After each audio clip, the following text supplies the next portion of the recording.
ବି ହିଁ ହୁଅ ନା କାହିଁକି। ବାଣୀ ସଂଖ୍ୟା 23। ଜୟଗୁରୁ ଦାଦା, ସମସ୍ତଙ୍କୁ ଆନନ୍ଦିତ ଜୟଗୁରୁ। ଦୋକାନରେ ସେଇଠି ଘର ପାଖରେ ଯିଏ ଡାକିଲେ ଆସନ୍ତ, ବସିଲେ ଟୋଟାଲ ସେଇ ବଡ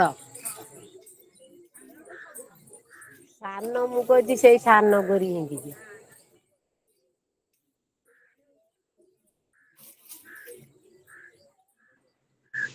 ଜୟଗୁରୁ, ସମସ୍ତଙ୍କୁ ଜୟଗୁରୁ। ଲକ୍ଷ୍ମୀପ୍ରିୟା ମାଙ୍କୁ ଅନୁରୋଧ କରୁଛି, ମା ଆପଣଙ୍କର ଅଡିଓ ଖୋଲି ଯାଇଛି, ଦୟାକରି ବନ୍ଦ କରନ୍ତୁ। ମୁଁ ଗାଡ଼ି ଚଲାଉଛି, ମୁଁ ବନ୍ଦ କରିପାରୁନି। ଲକ୍ଷ୍ମୀପ୍ରିୟା ମା, ଆପଣ ଦୟାକରି ଅଡିଓ ବନ୍ଦ କରନ୍ତୁ। ଶ୍ରୀମତୀ ଲକ୍ଷ୍ମୀପ୍ରିୟା ଜେନା, ଆପଣ କଥାବାର୍ତ୍ତା ହେଉଛନ୍ତି, ଶୁଭୁଛି, ଦୟାକରି ଆପଣଙ୍କୁ ଅନୁରୋଧ କରୁଛି ଆପଣ ବନ୍ଦ କରନ୍ତୁ ଆପଣଙ୍କ ଅଡିଓ। ସ୍ୱାସ୍ଥ୍ୟ ସଦାଚାର ସୂତ୍ର ଗ୍ରନ୍ଥ ପାଠ କଲେ ଆମର ପ୍ରଭୁଜୀ ଭାଇ ଠାକୁରଙ୍କର ପବିତ୍ର ପାଞ୍ଚ କର୍ମୀ ଶ୍ରୀଯୁକ୍ତ ପ୍ରବୀର କୁମାର କହିଲ ତାଙ୍କର ତାଙ୍କ ପରିବାର ସମସ୍ତଙ୍କର ସାର୍ବିକ ମଙ୍ଗଳ ପାଇଁ ଠାକୁରଙ୍କ ଅଶୀଚରଣ ପ୍ରାର୍ଥନା। ଜୟଗୁରୁ। ବର୍ତ୍ତମାନ ଆମେ ଭଜନ ଆରମ୍ଭ କରିବା। ପ୍ରଥମ ଭଜନ ପରିବେଷଣ କରିବେ ଆମର ଶ୍ରଦ୍ଧା ସରୋଜ ଭାଇ ଠାକୁରଙ୍କର ପବିତ୍ର ପାଞ୍ଚ କର୍ମୀ ଆଡଭୋକେଟ ସରୋଜ କୁମାର ସାହୁ। ଦ୍ୱିତୀୟ ଭଜନ ପରିବେଷଣ କରିବେ ଆମର ସୌନ୍ୟ ବିଚିତ୍ରାନନ୍ଦ ଭାଇ ଶ୍ରୀଯୁକ୍ତ ବିଚିତ୍ରାନନ୍ଦ ଦଳେଇ। ତୃତୀୟ ଭଜନ ପରିବେଷଣ କରିବେ ଆମର ଶ୍ରଦ୍ଧା ରିଚି ସୁଶ୍ରୀ ଅମୃତା ସାହୁ। ଚତୁର୍ଥ ଭଜନ ପରିବେଷଣ କରିବେ ଆମର ଶ୍ରଦ୍ଧା ରଞ୍ଜିତା ମାସ ଶ୍ରୀମତୀ ରଞ୍ଜିତା ମଲ୍ଲିକ। ଆଉ ପଞ୍ଚମ ଭଜନ ପରିବେଷଣ କରିବେ ଆମର ଶ୍ରଦ୍ଧା ଜାହ୍ନବୀ ମାସ ଶ୍ରୀମତୀ ଜାହ୍ନବୀ ସାହୁ। ବର୍ତ୍ତମାନ ଅନୁରୋଧ କରୁଛି ଆମର ବିଷ୍ଟ କଣ୍ଠଶିଳ୍ପୀ ଆମର ଶ୍ରଦ୍ଧା ସରୋଜ ଭାଇ ଠାକୁରଙ୍କର ପବିତ୍ର ପାଞ୍ଚ କର୍ମୀ ଆଡଭୋକେଟ ସରୋଜ କୁମାର ସାହୁ ପ୍ରଥମ ଭଜନ ପରିବେଷଣ କରିବେ। ଜୟଗୁରୁ। ଜୟଗୁରୁ ଜୟଗୁରୁ।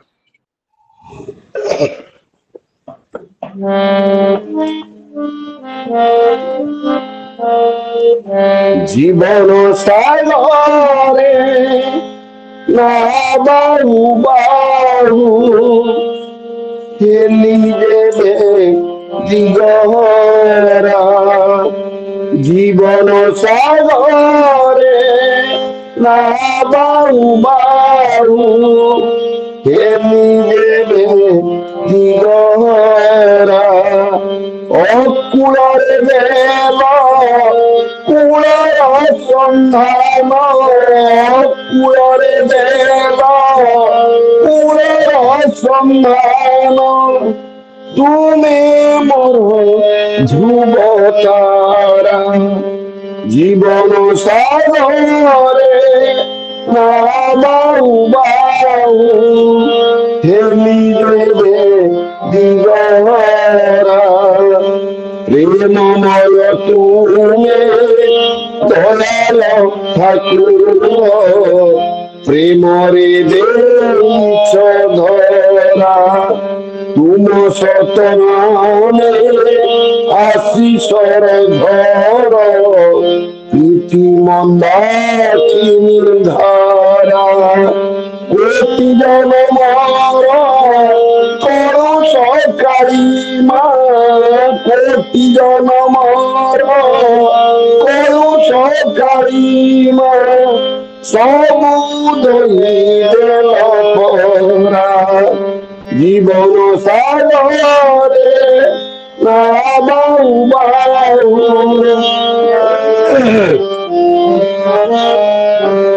যজন যাজন ইষ্টভূতি তুম জীবন নীতি পাই। পাপ তাপ দ্বারা যন্ত্রণার পড়ি কেবে বিভূমি নাই।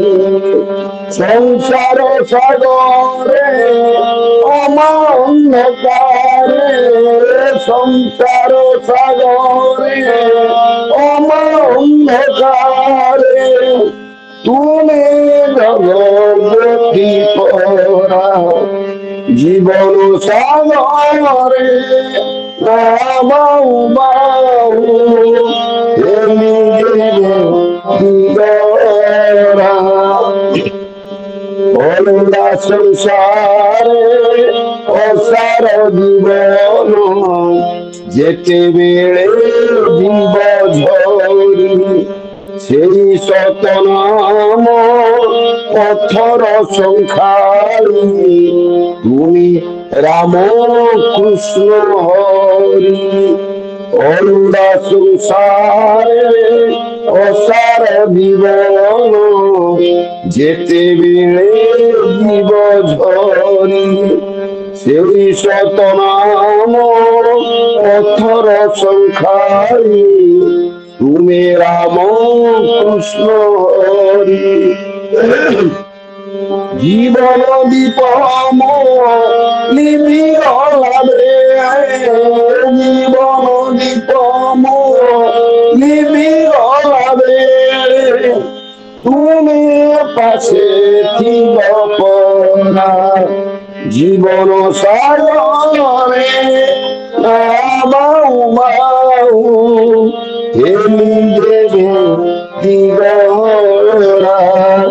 অকুলের বেল কুলের সন্ধান কুলের বেল কুলের সন্ধান তুমি ধ্রুবতারা জীবন সাগরে বাউ বাউ হেমি দেবে দিগরা হেমি দেবে দিগরা হেমি দেবে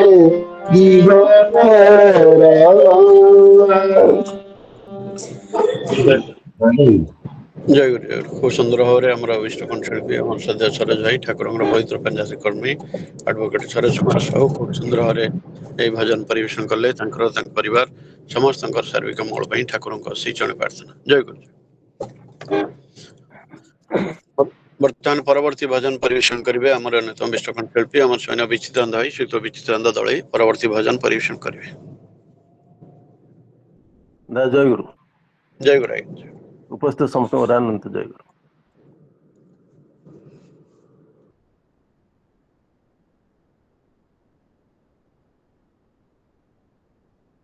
ମନ ମନ୍ଦି ମନର ତୁମେ ଗନ୍ଧ କସ୍ତୁରୀ ନୟନର ଦୀପଶିଖା ଯଶୋଦରେ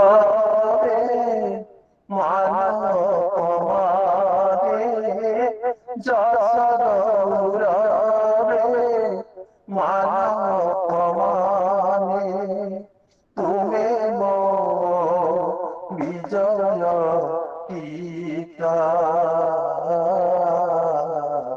ମୋ ମନର ତୁମେ ଗନ୍ଧ କସ୍ତୁରୀ ମୋ ମନର ତୁମେ ଗନ୍ଧ କସ୍ତୁରୀ ନୟନର ଦୀପଶିଖା ଯଶୋଦରେ ମାନମାରେ ଯଶୋଦରେ ମାନମାରେ ତୁମେ ମୋ ବିଜୟ ପିତା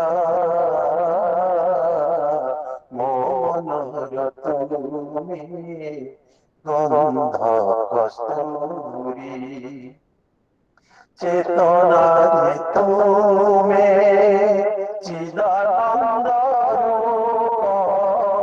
জীবনে অমৃত আশা তুষার পরাণে অমিয় সিঞ্চন শান্ত নিশান্তর উষা চেতনারে তুমি চিদানন্দ জীবনে অমৃত আশা তুষার পরাণে অমিয় সিঞ্চন শান্ত নিশান্তর উষা অয়ুত ভুবন রাজরাজেশ্বর অয়ুত ভুবন রাজরাজেশ্বর মাগে পদ রজ ভিক্ষা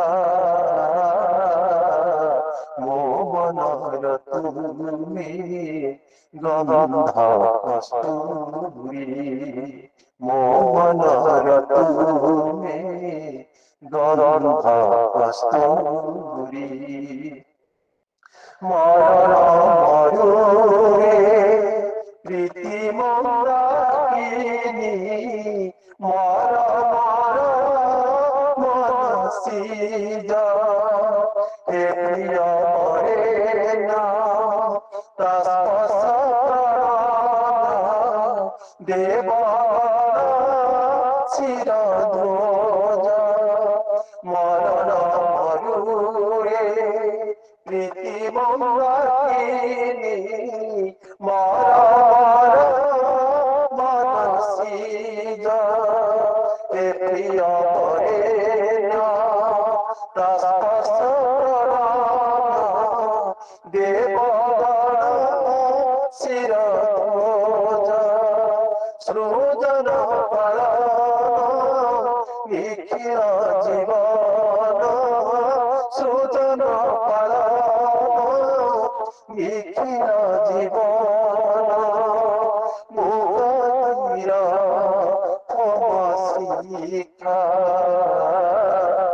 মনর তুমি গন্ধ কস্তুরী মনর তুমি গন্ধ কস্তুরী অশান্ত বলয়ে তুমি শান্ত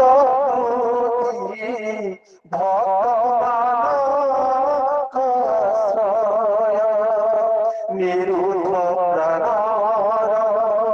অন্তর্যামী তুমি সন্তাপের নমঃ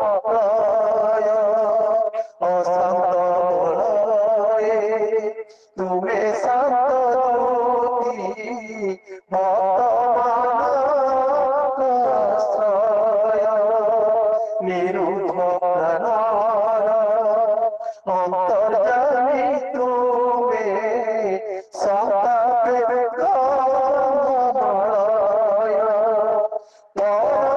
পরমদরদি হে জীবন শিল্পী পরমদরদি হে জীবন শিল্পী বিধির জীবন্ত রেখা মনর তুমি গন্ধ কস্তুরী মনর তুমি গন্ধ কস্তুরী নয়ন দীপিশিখা যশোরে মানব মানে যশোরে মানব মানে তুমি বিজয় টিকা মনর তুমি গন্ধ কস্তুরী মনর তুমি গন্ধ কস্তুরী মনর তুমি গন্ধ কস্তুরী জয় গুরু। ଜୟ ଗୁରୁ। ଖୁବ୍ ସୁନ୍ଦର ଭାବରେ ଆମର ବିଷ୍ଟକଣ୍ଠ ଶିଳ୍ପୀ ଆମର ସୈନ୍ୟ ବିଚିତ୍ରାନନ୍ଦ ଭାଇ ସହିତ ବିଚିତ୍ରାନନ୍ଦ ଦଳେ ଖୁବ୍ ସୁନ୍ଦର ଭାବରେ ଭଜନ ପରିବେଷଣ କଲେ। ତାଙ୍କର ତାଙ୍କ ପରିବାର ସମସ୍ତଙ୍କର ଶାରୀରିକ ମଙ୍ଗଳ ପାଇଁ ଠାକୁରଙ୍କ ଶ୍ରୀଚରଣ ପ୍ରାର୍ଥନା। ଜୟ ଗୁରୁ ଆଜ୍ଞା, ଜୟ ଗୁରୁ। ଜୟ ଗୁରୁ। ବର୍ତ୍ତମାନ ପରବର୍ତ୍ତୀ ଭଜନ ପରିବେଷଣ କରିବେ ଆମର ଅନ୍ୟତମ ବିଷ୍ଟକଣ୍ଠ ଶିଳ୍ପୀ ମୋର ଶ୍ରଦ୍ଧା ରିଚି ସୁଶ୍ରୀ ଅମୃତା ସାହୁ ପରବର୍ତ୍ତୀ ଭଜନ ପରିବେଷଣ କରିବେ। ଜୟ ଗୁରୁ ଦାଦା। ଜୟ ଗୁରୁ। ଉପସ୍ଥିତ ସମସ୍ତ ଦାଦା ଓ ମା ମାନଙ୍କୁ ମୋର ଆନ୍ତରିକ ଜୟ ଗୁରୁ ଜଣାଏ। ଜପିବି ତୁମରି ନାମ ତୁମ ପଥ ଚାହିଁ ଚାହିଁ ଏ ଜୀବନେ ମୋର ଆନ ଇଚ୍ଛା ନାହିଁ ନାହିଁ ଏ ଜୀବନେ ମୋର আনো ইচ্ছা নাহি নাহি जपिबी तुमरी नाम तुम पथ चाही चाही ए जीवने मोर आन इच्छा नाही नाही ए जीवने मोर आन इच्छा नाही नाही तुम्हारी आखिरे देखे ए जगत की सुंदर तुम्हारी कानरे शुणे प्रीतिर सुर झंकार आ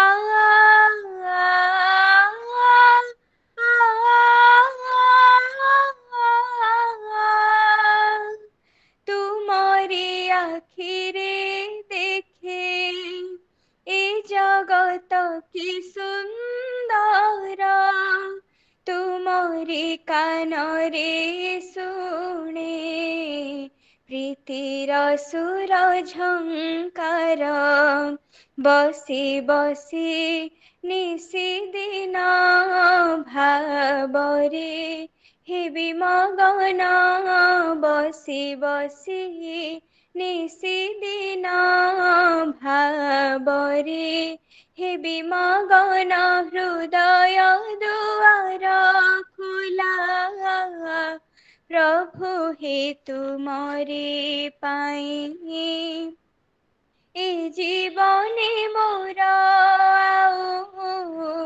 आन इच्छा नाही नाही जपिबी तुमरी नाम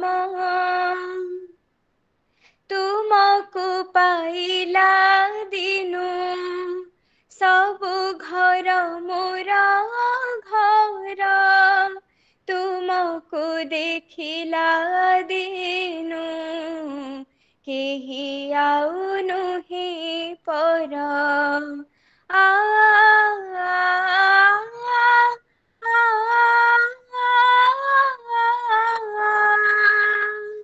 तुमको पाइला दिनु सबु घर मोर घर तुमको देखिला दिनु केही आउनु हे पर तुमे तो जानिछ प्रभु भल मन्द मोर सबु तुमे तो जानिछ प्रभु भल मन्द मोर सबु सबु सही चलिबी मु तुमरी मुहको चाही ए जीवने मोर आन इच्छा नाही नाही जपिबी तुमरी नाम मो अंतरे विराजित देखी हुई चकित मो संसार परिवार तुमरी दान सबूत मो अंतरे विराजित देखी हुई चकित मो संसार परिवार तुमरी दान सबूत तुमे मोर अभिमान तुमे मान सनमान तुमे मोर अभिमान तुमे मान सनमान तुमे मोर आखि लुह निमिषे दिलले भाई ए जीवने मोर आन इच्छा नाही नाही जपिबी तुमरी नाम तुम पथ चाहि चाहि ए जीवने मोर आन इच्छा नाही नाही ए जीवने मोर आन इच्छा नाही नाही ए जीवने मोर आन इच्छा नाही नाही। जय गुरुदेव। जय गुरु। खूब सुंदर समुद्र ललित कंठरे आम अभिष्ट कंठशिल्पी आम श्रद्धा ऋचि सुश्री अमृता साहू खूब सुंदर भाव भजन स्वरूप विजय नकुल विरचित भजन परिवेशन कले परिवार समस्त शारीरिक मंगल ठाकुर श्रीचरण प्रार्थना। जय गुरु। वर्तमान परवर्ती भजन परिवेशन करेंगे आम अन्यतम इष्ट कंठशिल्पी श्रद्धा रंजिता मास श्रीमती रंजिता मल्लिक परवर्ती भजन परिवेशन करेंगे। जय गुरु दादा। जय गुरु माँ। जय मो मान मंदिरे तुमे मो प्रिय ठाकुर तुमे मो प्रिय ठाकुर श्रीचरणे तुम अर्पण करुछि श्रीचरणे तुम अर्पण करुछि मनयनय मनय धार मो मान मंदिरे तुमे मो प्रिय ठाकुर तुमे मो प्रिय ठाकुर मो मान मंदिरे तुमे मो प्रिय ठाकुर तुमे मो प्रिय ठाकुर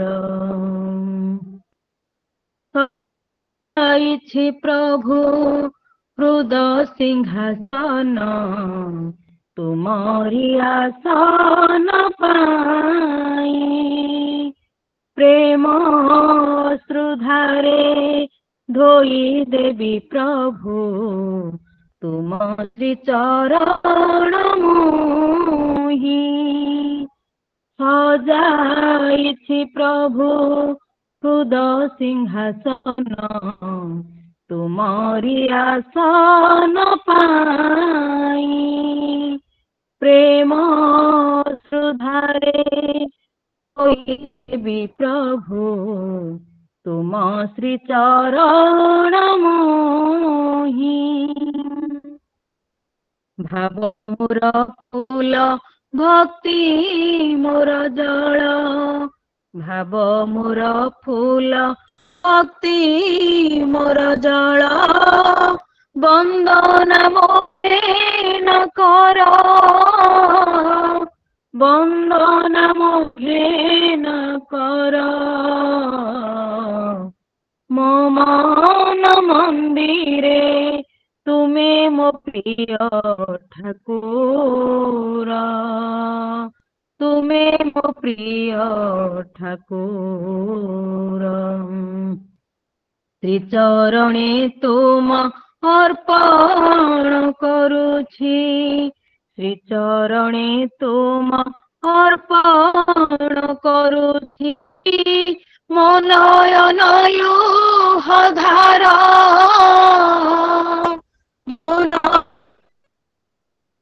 धार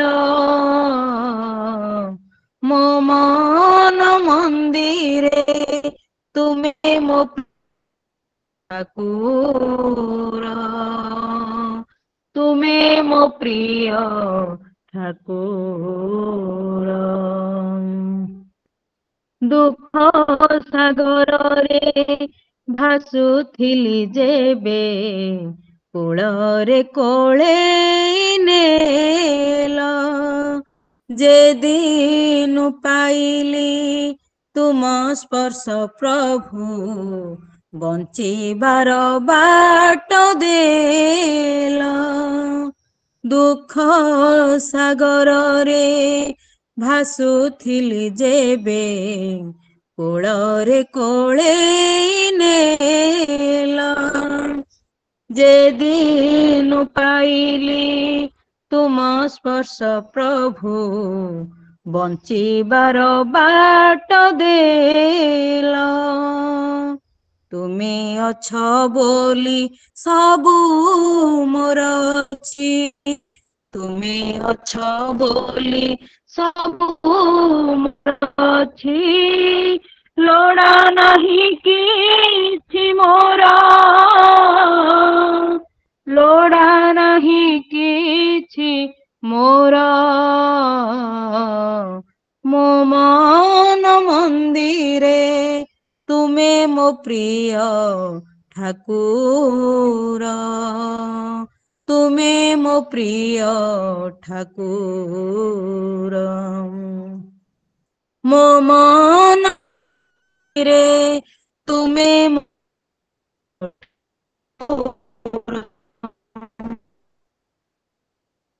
प्रिय ठाकुर श्रीचरणे तुम अर्पण करुछि श्रीचरणे तुम अर्पण करुछि मो नयन लुह धार मो नयन लुह धार मो मन मंदिरे तुमे मो प्रिय ठाकुर तुमे मो प्रिय ठाकुर मो मन मंदिरे तुमे मो प्रिय ठाकुर तुमे मो प्रिय ठाकुर जय गुरु दादा जय गुरु बहुत सुंदर समझ श्रीत कंठरे आम विष्णु कंठशिल्पी आम सजा रंजिता माँ श्रीमती रंजिता मल्लिक बहुत सुंदर भजन परिवेशन कले परिवार समस्त सार्विक मंगल ठाकुर श्री चरण प्रार्थना जय गुरु वर्तमान परवर्ती जय भजन जय गुरु परवर्ती भजन परिवेशन करेंगे आमर अनितम विष्णु कंठशिल्पी आम श्रद्धेय जाह्नवी श्रीमती जाह्नवी साहू परवर्ती भजन परिवेशन करेंगे जय गुरु दादा जय गुरु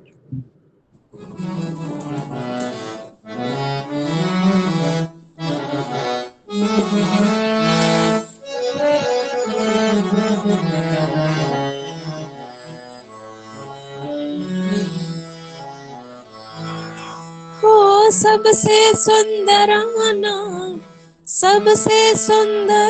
नाम ठाकुर जी सबसे सुंदर नाम ठाकुर जी सबसे सुंदर नाम ठाकुर जी हो सबसे सुंदर नाम ठाकुर जी सबसे सुंदर नाम ठाकुर जी सबसे सुंदर नाम ठाकुर जी महिमा मंडित ज्योति विभाषित महिमा मंडित ज्योति विभाषित मंगल आदि नाम ठाकुर जी सबसे सुंदर नाम ठाकुर जी वो सबसे सुंदर नाम ठाकुर जी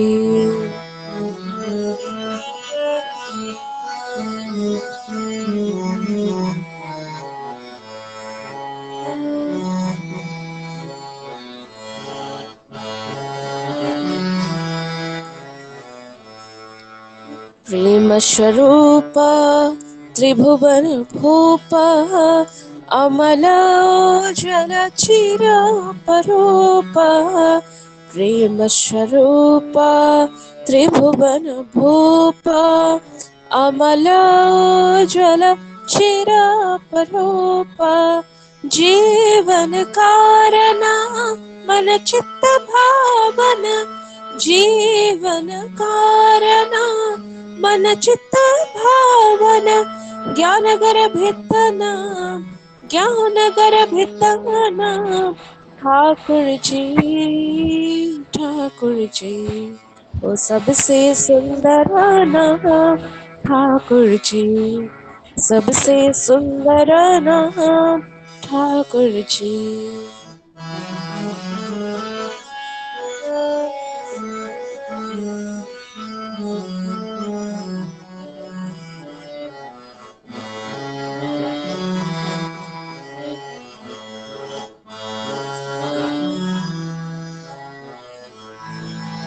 तनु पुत मंडित आनन शोभित कमल नयन नित करुणा अंकित तनु पुत मंडित आनन शोभित कमल नयन नित करुणा अंकित मानस मोहन सर्व भय भंजन मानस मोहन सर्व भय भंजन चिर समुद्रितना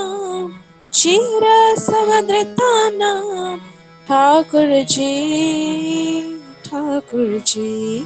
सबसे सुंदर नाम ठाकुर जी हो सबसे सुंदर नाम ठाकुर जी।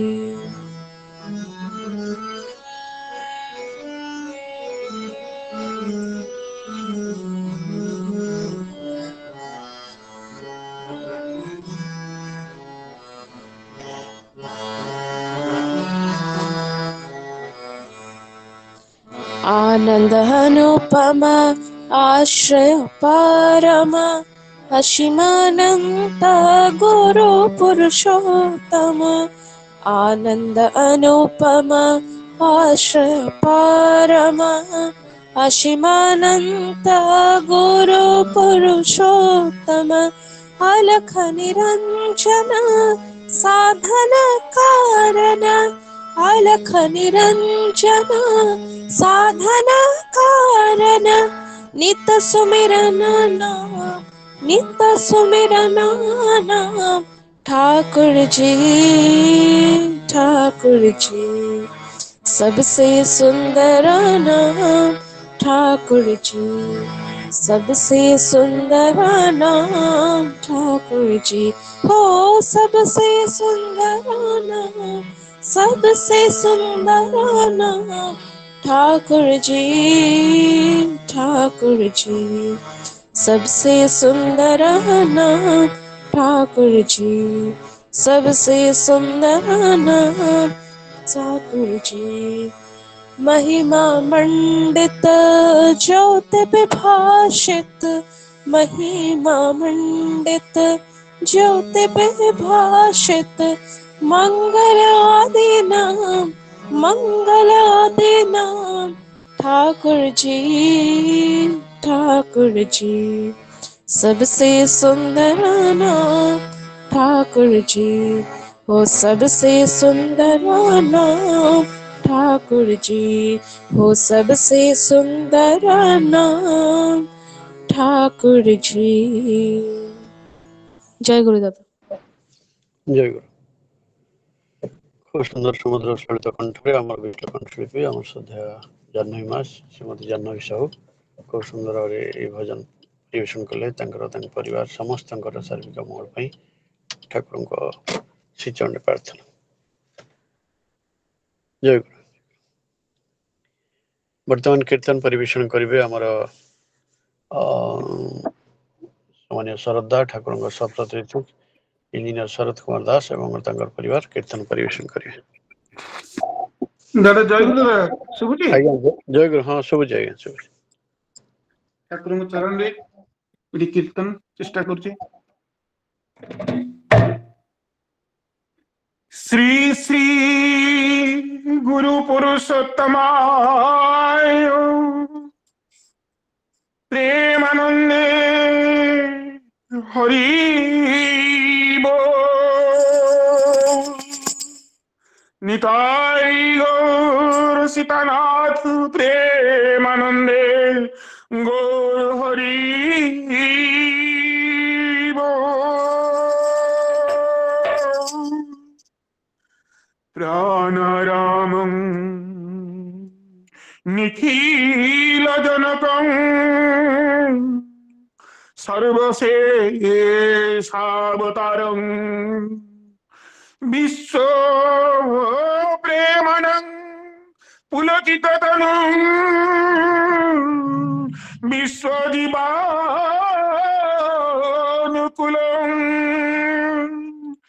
আর্তত্রাণং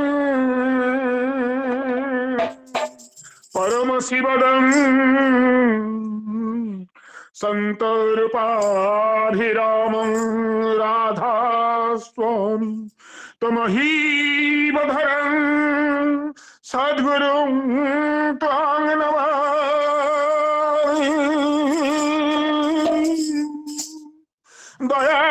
দয়াল আমার সত্যযুগে কেমন ছিলেন, ত্রেতায় কেমন ছিলেন, দ্বাপর আর কলিতে কেমন ছিলেন, আসেন শৈলেন্দার ভাষায় শুনবো।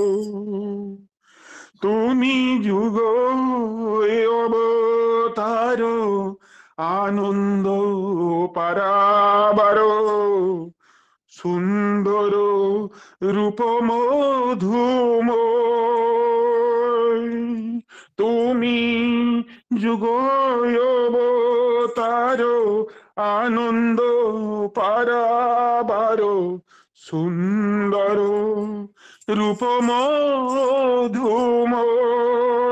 তুমি ভক্ত গুণধর করুণা সাগর, ভক্ত গুণধর করুণা সাগর, ভক্ত গুণধর করুণা সাগর, ভক্ত গুণধর করুণা সাগর। তোমার অনুকূল প্রভু ভুবন বিজয়, অনুকূল প্রভু ভুবন বিজয়, অনুকূল প্রভু বিজয়।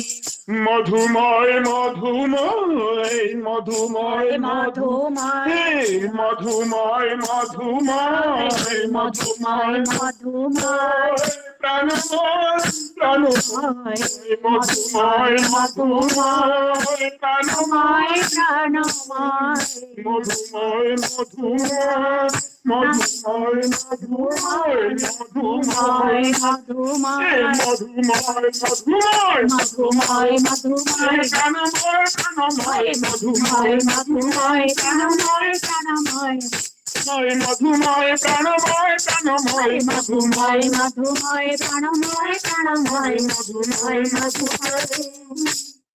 লীলা দশয় অবতার প্রকাশিয়া আপনারে, লীলা দশয় অবতারে প্রকাশিয়া আপনারে, লীলা দশয় অবতারে প্রকাশিয়া আপনারে, লীলা দশয় অবতারে প্রকাশিয়া আপনারে।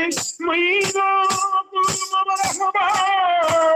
নৃসিংহ অবতারে, লীলা দশয় অবতারে প্রকাশিয়া আপনারে, লীলা দশয় অবতারে প্রকাশিয়া আপনারে। তোমার লীলার প্রভু তুমি হে বিস্ময়, তোমার লীলার প্রভু তুমি হে বিস্ময়, তোমার লীলার প্রভু তুমি হে বিস্ময়, তোমার লীলার প্রভু তুমি হে বিস্ময়। তুমি চির বিস্ময়, তুমি চির বিস্ময়, তুমি চির বিস্ময়, তুমি চির বিস্ময়। যুগে যুগে লীলাময় তুমি চির বিস্ময়, যুগে যুগে লীলাময় তুমি চির বিস্ময়, যুগে যুগে লীলাময় তুমি চির বিস্ময়। যুগে যুগে লীলাময় তুমি চির বিস্ময় দ্বাপরে লীলার ছলে পার্থ সারথি হলে দ্বাপরে লীলার ছলে পার্থ সারথি হলে আনিলে ধরণী পরে সৃজন প্রলয় আনিলে ধরণী পরে সৃজন প্রলয় এ গৌর রূপেতে আসি হরি নামে ভালোবাসি গৌর রূপেতে আসি হরি নামে ভালোবাসি গৌর রূপেতে আসি হরি নামে ভালোবাসি গৌর রূপেতে আসি হরি নামে ভালোবাসি গৌর রূপেতে আসি হরি নামে ভালোবাসি গৌর রূপেতে আসি হরি নামে ভালোবাসি প্রেমানন্দে বাহুতে হরি হরি বল প্রেমানন্দে বাহুতে হরি হরি বল প্রেমানন্দে বাহুতে হরি হরি বল প্রেমানন্দে বাহুতে হরি হরি বল এ গৌর রূপেতে আসি হরি নামে ভালোবাসি গৌর রূপেতে আসি হরি নামে ভালোবাসি কৃষ্ণ রূপ ধর ঈশ্বর ভাস্কর শ্রীরামকৃষ্ণ রূপ ধর ঈশ্বর ভাস্কর এ অনুকূল অপরিপন্ন পরিচয় এ অনুকূল অপরিপন্ন পরিচয় এ পরিচয় পরিচয় পরিচয় পরিচয় যুগে যুগে অক্ষয় পরিচয় পরিচয় যুগে যুগে অক্ষয় পরিচয় পরিচয় যুগে যুগে অক্ষয় পরিচয় পরিচয় যুগে যুগে অক্ষয় পরিচয় পরিচয় পরিচয় পরিচয় পরিচয় পরিচয় যুগে যুগে অক্ষয় পরিচয় পরিচয় যুগে যুগে অক্ষয় পরিচয় পরিচয় পরম প্রেম ମୋହଙ୍କୁ ଠାକୁରଙ୍କୁ ସତୀଶ ଗୋସ୍ୱାମୀ ଏଇ ମହାରାଜ ଏବଂ କିଶୋରୀ ସଜେଇ ଦଉଛନ୍ତି ଏବଂ ତାଙ୍କର ଶ୍ରୀମୁଖରୁ ଗୀତ ଶ୍ରୀମୁଖରୁ ଠାକୁରଙ୍କ ଶ୍ରୀମୁଖରୁ ଗାନ କରୁଛନ୍ତି ମୃତ୍ୟୁ ଶ୍ମଶାନ ବାଧିତେ ଆଦିରେ কে যেন স্বর্গ গীতিগা মুছে গেছে সব ভীষণ কালিমা দীপ্ত হলো বিশ্বময় মৃত্যু শ্মশান বাধিতে আদিরে কে যেন স্বর্গ গীতিগা মুছে গেছে সব ভীষণ কালিমা দীপ্ত হলো বিশ্বময় জাগাও সবারে মধুর গানে করোরে আপন প্রেম আলিঙ্গনে জাগাও সবারে মধুর গানে করোরে আপন আপন বিলায় শিখাও জগতে জীবন মুক্ত কেমনি হয় আপন বিলায় শিখাও জগতে জীবন মুক্ত কেমনি হয় গাঁরে সকলে রাধা রাধা বলে শিখিল বিশ্ব করিতে গাঁরে গাঁরে সকলে রাধা বলে শিখিল বিশ্ব করিতে গায় তোমরা অমর ভক্ত তাকে তোমরা নাহিতে ভয় গাঁরে তোমারে রাধা রাধা বলে শিখিল বিশ্ব করিতে তোমরা অমর ভক্ত তাকে তোমরা নাহিতে ভয় বিজয় পতাকা উড়াও আকাশে করোরে মধুর নাম বিজয় পতাকা উড়াও আকাশে করোরে মধুর নাম গান শশিলে শ্রবণে উঠিবে জাগিয়া অন্ধ আতুর গভীর প্রাণ শশিলে শ্রবণে উঠিবে জাগিয়া অন্ধ আতুর গভীর প্রাণ সহিতে হইবে নীরবেতে কত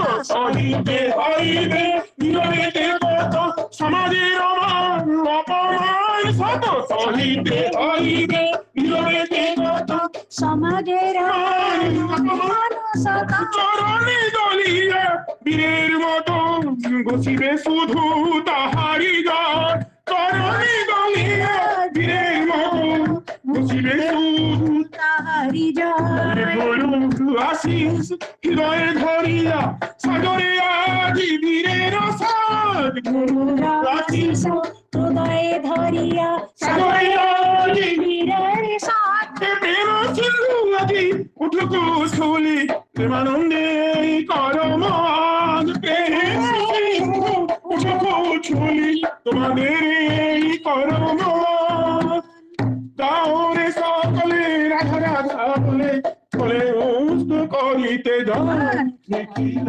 বিশ্ব করিতে যাও তীর্থ তোমরা আমার ভক্ত নাহি শঙ্কা নাহি হৃদয় প্রতি দ্বারে দ্বারে ডিটি ওয়ার্কস প্রতি দ্বারে দ্বারে যেতে কেন্দ্রে হেসে দুয়ার সবারে নাম ভিতর আছে প্রতি দ্বারে দ্বারে যেতে কেন্দ্রে হেসে দুয়ার সবারে নাম ভিতর আছে ছুটে যাও সবে নিত্যানন্দ ধামে যেন নামিতে ডুবিয়া রয় ছুটে যাও সবে নিত্যানন্দ ধামে যেন সবারে ডুবিয়া রয় গৌরী সাবরে রাধা রাধা বলে নিখিল বিশ্ব করিতে যাও গৌরী সাবরে রাধা রাধা বলে নিখিল বিশ্ব করিতে যাও তীর্থ তোমরা আমার ভক্ত নাহি শঙ্কা নাহি হৃদয় গৌরী সাবরে রাধা বলে নিখিল বিশ্ব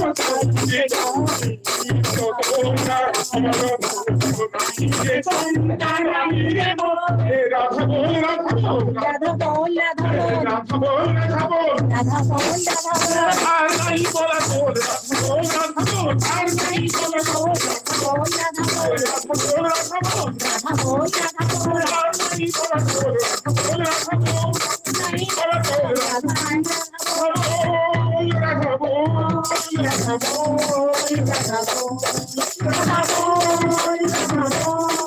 রাধা বল রাধা বল জয় গুরুদেব ଜୟ ଗୁରୁ। ଖୁବ୍ ସୁନ୍ଦର ଭାବରେ ଆମର ସମ୍ମାନୀୟ ଶ୍ରଦ୍ଧା ଠାକୁରଙ୍କ ସପ୍ରତିନିଧିକ ଇଞ୍ଜିନିୟର ଶରତ କୁମାର ଦାସ ଏବଂ ତାଙ୍କର ଧର୍ମପତ୍ନୀ ଆମର ଶ୍ରଦ୍ଧା ସ୍ମିତା ମା ଶ୍ରୀମତୀ ସ୍ମିତା ଦାସ ଆଉ ଖୁବ୍ ସୁନ୍ଦର ଭାବରେ ମିଳିତ ଭାବରେ ଏ କୀର୍ତ୍ତନ ପରିବେଷଣ କଲେ। ଆଉ ଶ୍ରଦ୍ଧା ସ୍ମିତା ମା ତାଙ୍କର ପରିବାର ସମସ୍ତଙ୍କ ଚାର୍ବିକ ମଙ୍ଗଳ ପାଇଁ ଠାକୁରଙ୍କ ଅଶୀ ଚରଣରେ ପ୍ରାର୍ଥନା। ଜୟ ଗୁରୁ ଆଜ୍ଞା ଜୟ ଗୁରୁ ଜୟ ଗୁରୁ ମା ଜୟ ଗୁରୁ। ପ୍ରତିଦିନ ପ୍ରାତଃ ସମୟରୁ ଚନ୍ଦ୍ର ସତ୍ସଙ୍ଗ ବିହାର ଅନୁକୂଳରେ ଏହି ସତ୍ସଙ୍ଗ ଆଉ ଆଜିର ସତ୍ସଙ୍ଗ ପ୍ରତିଦିନ ଭଳି ନିବେଦନ କରିଛନ୍ତି ଆମର ସଦ୍ୟ ଜଗଦୀଶ ଭାଇ ଠାକୁରଙ୍କର ପବିତ୍ର ପାଞ୍ଜାଧାରୀ କର୍ମୀ ଶ୍ରୀତ ଜଗଦୀଶ କୁମାର ସାମନ୍ତରାୟ ଆଉ ଜଗଦୀଶ ଭାଇ କୃଷ୍ଣ ମା ତାଙ୍କ ପରିବାର ସମସ୍ତଙ୍କର ସର୍ବଦେହ ମଙ୍ଗଳ ପାଇଁ ଠାକୁରଙ୍କ ଅଶୀ ଚରଣରେ ପ୍ରାର୍ଥନା।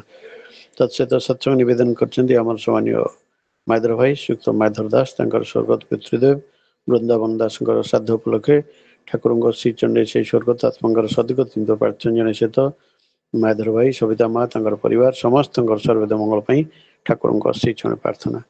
ତତ୍ସହିତ ସତ୍ସଙ୍ଗ ନିବେଦନ କରିଛନ୍ତି ଆମର ସଦ୍ୟ ବିଶ୍ୱ ଭାଇ ମୋର ବନ୍ଧୁ ଇଞ୍ଜିନିୟର ବିଶ୍ୱମଲ ସାମଲ ପ୍ରତି ମାସର 9 ତାରିଖ ସେ ସତ୍ସଙ୍ଗ ନିବେଦନ କରିଥାନ୍ତି ତାଙ୍କର ସୁପୁତ୍ର ସତ୍ୟଜିତ ତାଙ୍କର ଜନ୍ମଦିନ ଉପଲକ୍ଷେ। ଆଉ ଗତକାଲି ଆମେ ସତ୍ସଙ୍ଗରେ ସାମିଲ କରିପାରିନଥିଲୁ ସେଥିପାଇଁ ମୁଁ କ୍ଷମା ପ୍ରାର୍ଥନା ଚାହୁଁଛି। ଆଉ ଆଜି ବିଶ୍ୱ ଭାଇ ସତ୍ସଙ୍ଗ ନିବେଦନ କରିଛନ୍ତି ଆଉ ଠାକୁରଙ୍କ ଶ୍ରୀଚଣ୍ଡୀ ସେଇ ସତ୍ୟଜିତଙ୍କର ସର୍ବଦେହ ମଙ୍ଗଳ ପାଇଁ ପ୍ରାର୍ଥନା ଜଣାଇ ସହିତ ଆଉ ବିଶ୍ୱ ଭାଇ ଉର୍ମିଳା ମା ତାଙ୍କର ପରିବାର ସମସ୍ତଙ୍କର ସର୍ବଦେହ ମଙ୍ଗଳ ପାଇଁ ଠାକୁରଙ୍କ ଶ୍ରୀଚଣ୍ଡୀ ପ୍ରାର୍ଥନା। ପ୍ରତିଦିନ ଭଳି ଆମର ସତ୍ସଙ୍ଗରେ ଅନେକ ପୂଜ୍ୟ ରୀତିକ ଧୈର୍ଯ୍ୟ ଯାଜକ ଗୁରୁ ଭାଇମାନେ ମା ମାନେ ଯୋଗଦାନ କରିଛନ୍ତି। ପ୍ରତିଦିନ ଭଳି ଆମର ଠାକୁରଙ୍କ ସପ୍ରତିନିଧିକ ପୂଜ୍ୟ Sarbashri Arun Kumar Swain Ashok Kumar Mallick Bijaybhusan Mishra Bichitrananda Acharya Brajabandhu Behera Bhabani Shankar Maiti Badakrushna Dakua doctor Nagendranath Swain doctor Sitakanta Das doctor Ashok Kumar Tripathy professor doctor Lalit Kumar Pothal doctor Panchan Mishra doctor Sumanta Kumar Mishra doctor Pabitra Kumar ମେକଅପ engineer Kashinath Tripathy engineer Abhinab Mahapatra engineer Sarat Kumar Das engineer Jubaraj Prasad engineer Shashank Shekhar Behera Jatindra Kumar Sahu Jagadish Chandra Sahu engineer Sachidananda Mallick Jagdish Chandra Sahu Jatindra Kumar Sahu Kailash Chandra Behera Mamata Sahu Narottam ପ୍ରଧାନ ନାରାୟଣ ପ୍ରସାଦ ରଥ ନିମାଇ ଚରଣ ଦାସ ପାରେଶ୍ୱର ଜେନା ପ୍ରଭାତ କୁମାର ସାହୁ ପ୍ରଶାନ୍ତ କୁମାର ସିଂ ପ୍ରେମାନନ୍ଦ ଦାସ ପରଶୁରାମ ମାଣିକ ରମେଶ ଚନ୍ଦ୍ର ନାୟକ ରଘୁନାଥ ବସ୍ତିଆ ରଜନୀକାନ୍ତ ପଣ୍ଡା ରବୀନ୍ଦ୍ରନାଥ ପ୍ରଧାନ ସନ୍ତୋଷ କୁମାର ଷଡ଼ଙ୍ଗୀ ସୁଭାଷ ଚନ୍ଦ୍ର ଦାସ ତାରାକାନ୍ତ ବେହେରା ପ୍ରଫେସର ଉଗ୍ରସେନ ଲେଙ୍କା ପ୍ରଫେସର ରୁଦ୍ରରଞ୍ଜନ ତ୍ରିପାଠୀ ଏଭଳି ଅନେକ ପୂଜ୍ୟ ରୀତିକ ମାନେ ଯୋଗ ଦେଇଛନ୍ତି। ପରବର୍ତ୍ତୀ ଅବସ୍ଥାରେ ଆଉ ଯଦି କିଏ ଯୋଗ ଦେଇଥିବେ ହୁଏତ ମୁଁ ଦେଖିନଥାଇପାରେ। ଆଉ ଆମ ପାଖରେ ଆଜି ଯିଏ ଠାକୁରଙ୍କ କଥା ତୁଳି ଧରିବେ ଆମେ ସମସ୍ତେ ଜାଣିଛନ୍ତି ଅନେକ ଥର ତାଙ୍କ ଠାକୁରଙ୍କ କଥା ଶୁଣି ଆସୁଛନ୍ତି। ଜଣେ ବିଜ୍ଞ ବ୍ୟକ୍ତିତ୍ୱ, ଜଣେ ସୁବକ୍ତା, ବିଷ୍ଟ ଶିକ୍ଷାବିତ୍, ଆମର ସମ୍ମାନୀୟ ପୂଜ୍ୟ ହରଦା ଠାକୁରଙ୍କ ସହ ପ୍ରତିନିଧିକ ପ୍ରଫେସର ଡକ୍ଟର ହରପ୍ରସାଦ ସାହୁ ଆଜି ପୁନର୍ବାର ଆମର ଅନୁରୋଧ ରକ୍ଷା କରି ଆମ ସହିତ ଅଛନ୍ତି, ଠାକୁରଙ୍କ କଥା ତୋଳି ଧରିବେ, ତାଙ୍କୁ ଅନୁରୋଧ କରିବା ଆଲୋଚନା ଆରମ୍ଭ କରିବେ। ପ୍ରଫେସର ଡକ୍ଟର ହରପ୍ରସାଦ ସାହୁ ଠାକୁରଙ୍କ ସହ ପ୍ରତିନିଧି। ଆଜ୍ଞା, ଯୋଗରେ ଜୟ ଗୁରୁ। ଗତିର୍ଭର୍ତ୍ତା ପ୍ରଭୁ ପ୍ରେଷ୍ଠ ଈଶ୍ୱର ପୁରୁଷୋତ୍ତମ ଆବ୍ରହ୍ମ स्तंभ गुरुदत्ता सद्गुरु नमस्तुते। परम दयाल श्री ठाकुर, परम आराध्य श्री बड़वान, परम पूज्यपाद श्री बड़दा, परम पूज्यपाद श्री आचार्य देव स्वामी श्री चरण तले मोर कोटि प्रणाम। इष्ट परिवार प्रत्येक चरण तले मोर एकांत भक्तिपूत कोटि कोटि प्रणाम। ये प्रातः सत्संग उपस्थित आज समस्त प्राज्ञ विज्ञ तथा अभिज्ञ सत्संगर इष्टवाही करीम वृंद समस्त को मोर प्रीतिपूर्ण श्रद्धा राय एवं जय गुरु तथा प्रणाम जनाए। उपस्थित सत्संगर समस्त गुरु भाई माँ मान को मध्य मोर सादर शुभेच्छा खाली नुह अंतर एकांत प्रीतिपूर्ण श्रद्धा प्रीति राय एवं जय गुरु। समस्ते शांति स्वस्थ थांतु, आनंद थांतु, कारण आम तो ये गोटे विचित्र समय भितर दे गति करुचु। पृथ्वी रे भूत एभली समय देखा जाई नथिला, जहाँ आज आहुरी आम देखा चाहूँ। एथिपाई आज कहवा चाहे गोटे घड़ी संधि मुहूर्त जहाँ को कहते गोटे कायोटिक सिचुएशन। ये सभ्यताटा एमती वास्तविक हो जाइए जो कथा मिलित जाति संघ भी घोषणा करथिला जे 2100 आज है 2025 पृथ्वीटा समुदाय पृथ्वीटा जीवशून्य हो जाई पारे 2100 मसीहा बेलक। तो मिलित जाति संघ जो जलवायु परिवर्तन पर रिपोर्ट देकी ये चेतावनीटा से देइथिले न्यूयॉर्क रे 1921 मसीह। तो ये कथा सबु मूल रे ये जलवायु परिवर्तन हो जहा हो ये सबु मूल रे रहिछि मनीष। Man is at the beginning and man will be at the end. तो यही कथा को आधार करिकी कहवा चाहे 200 रु अधिक वैज्ञानिक थे कही जे पृथ्वीर तापमात्रा जे भली वृद्धि पाउची 2040 बेलू तो 25 है 15 बेलू आहुरी 1.5 डिग्री तापमात्रा बढ़ी जाए। बुझिपार तो कि अवस्था।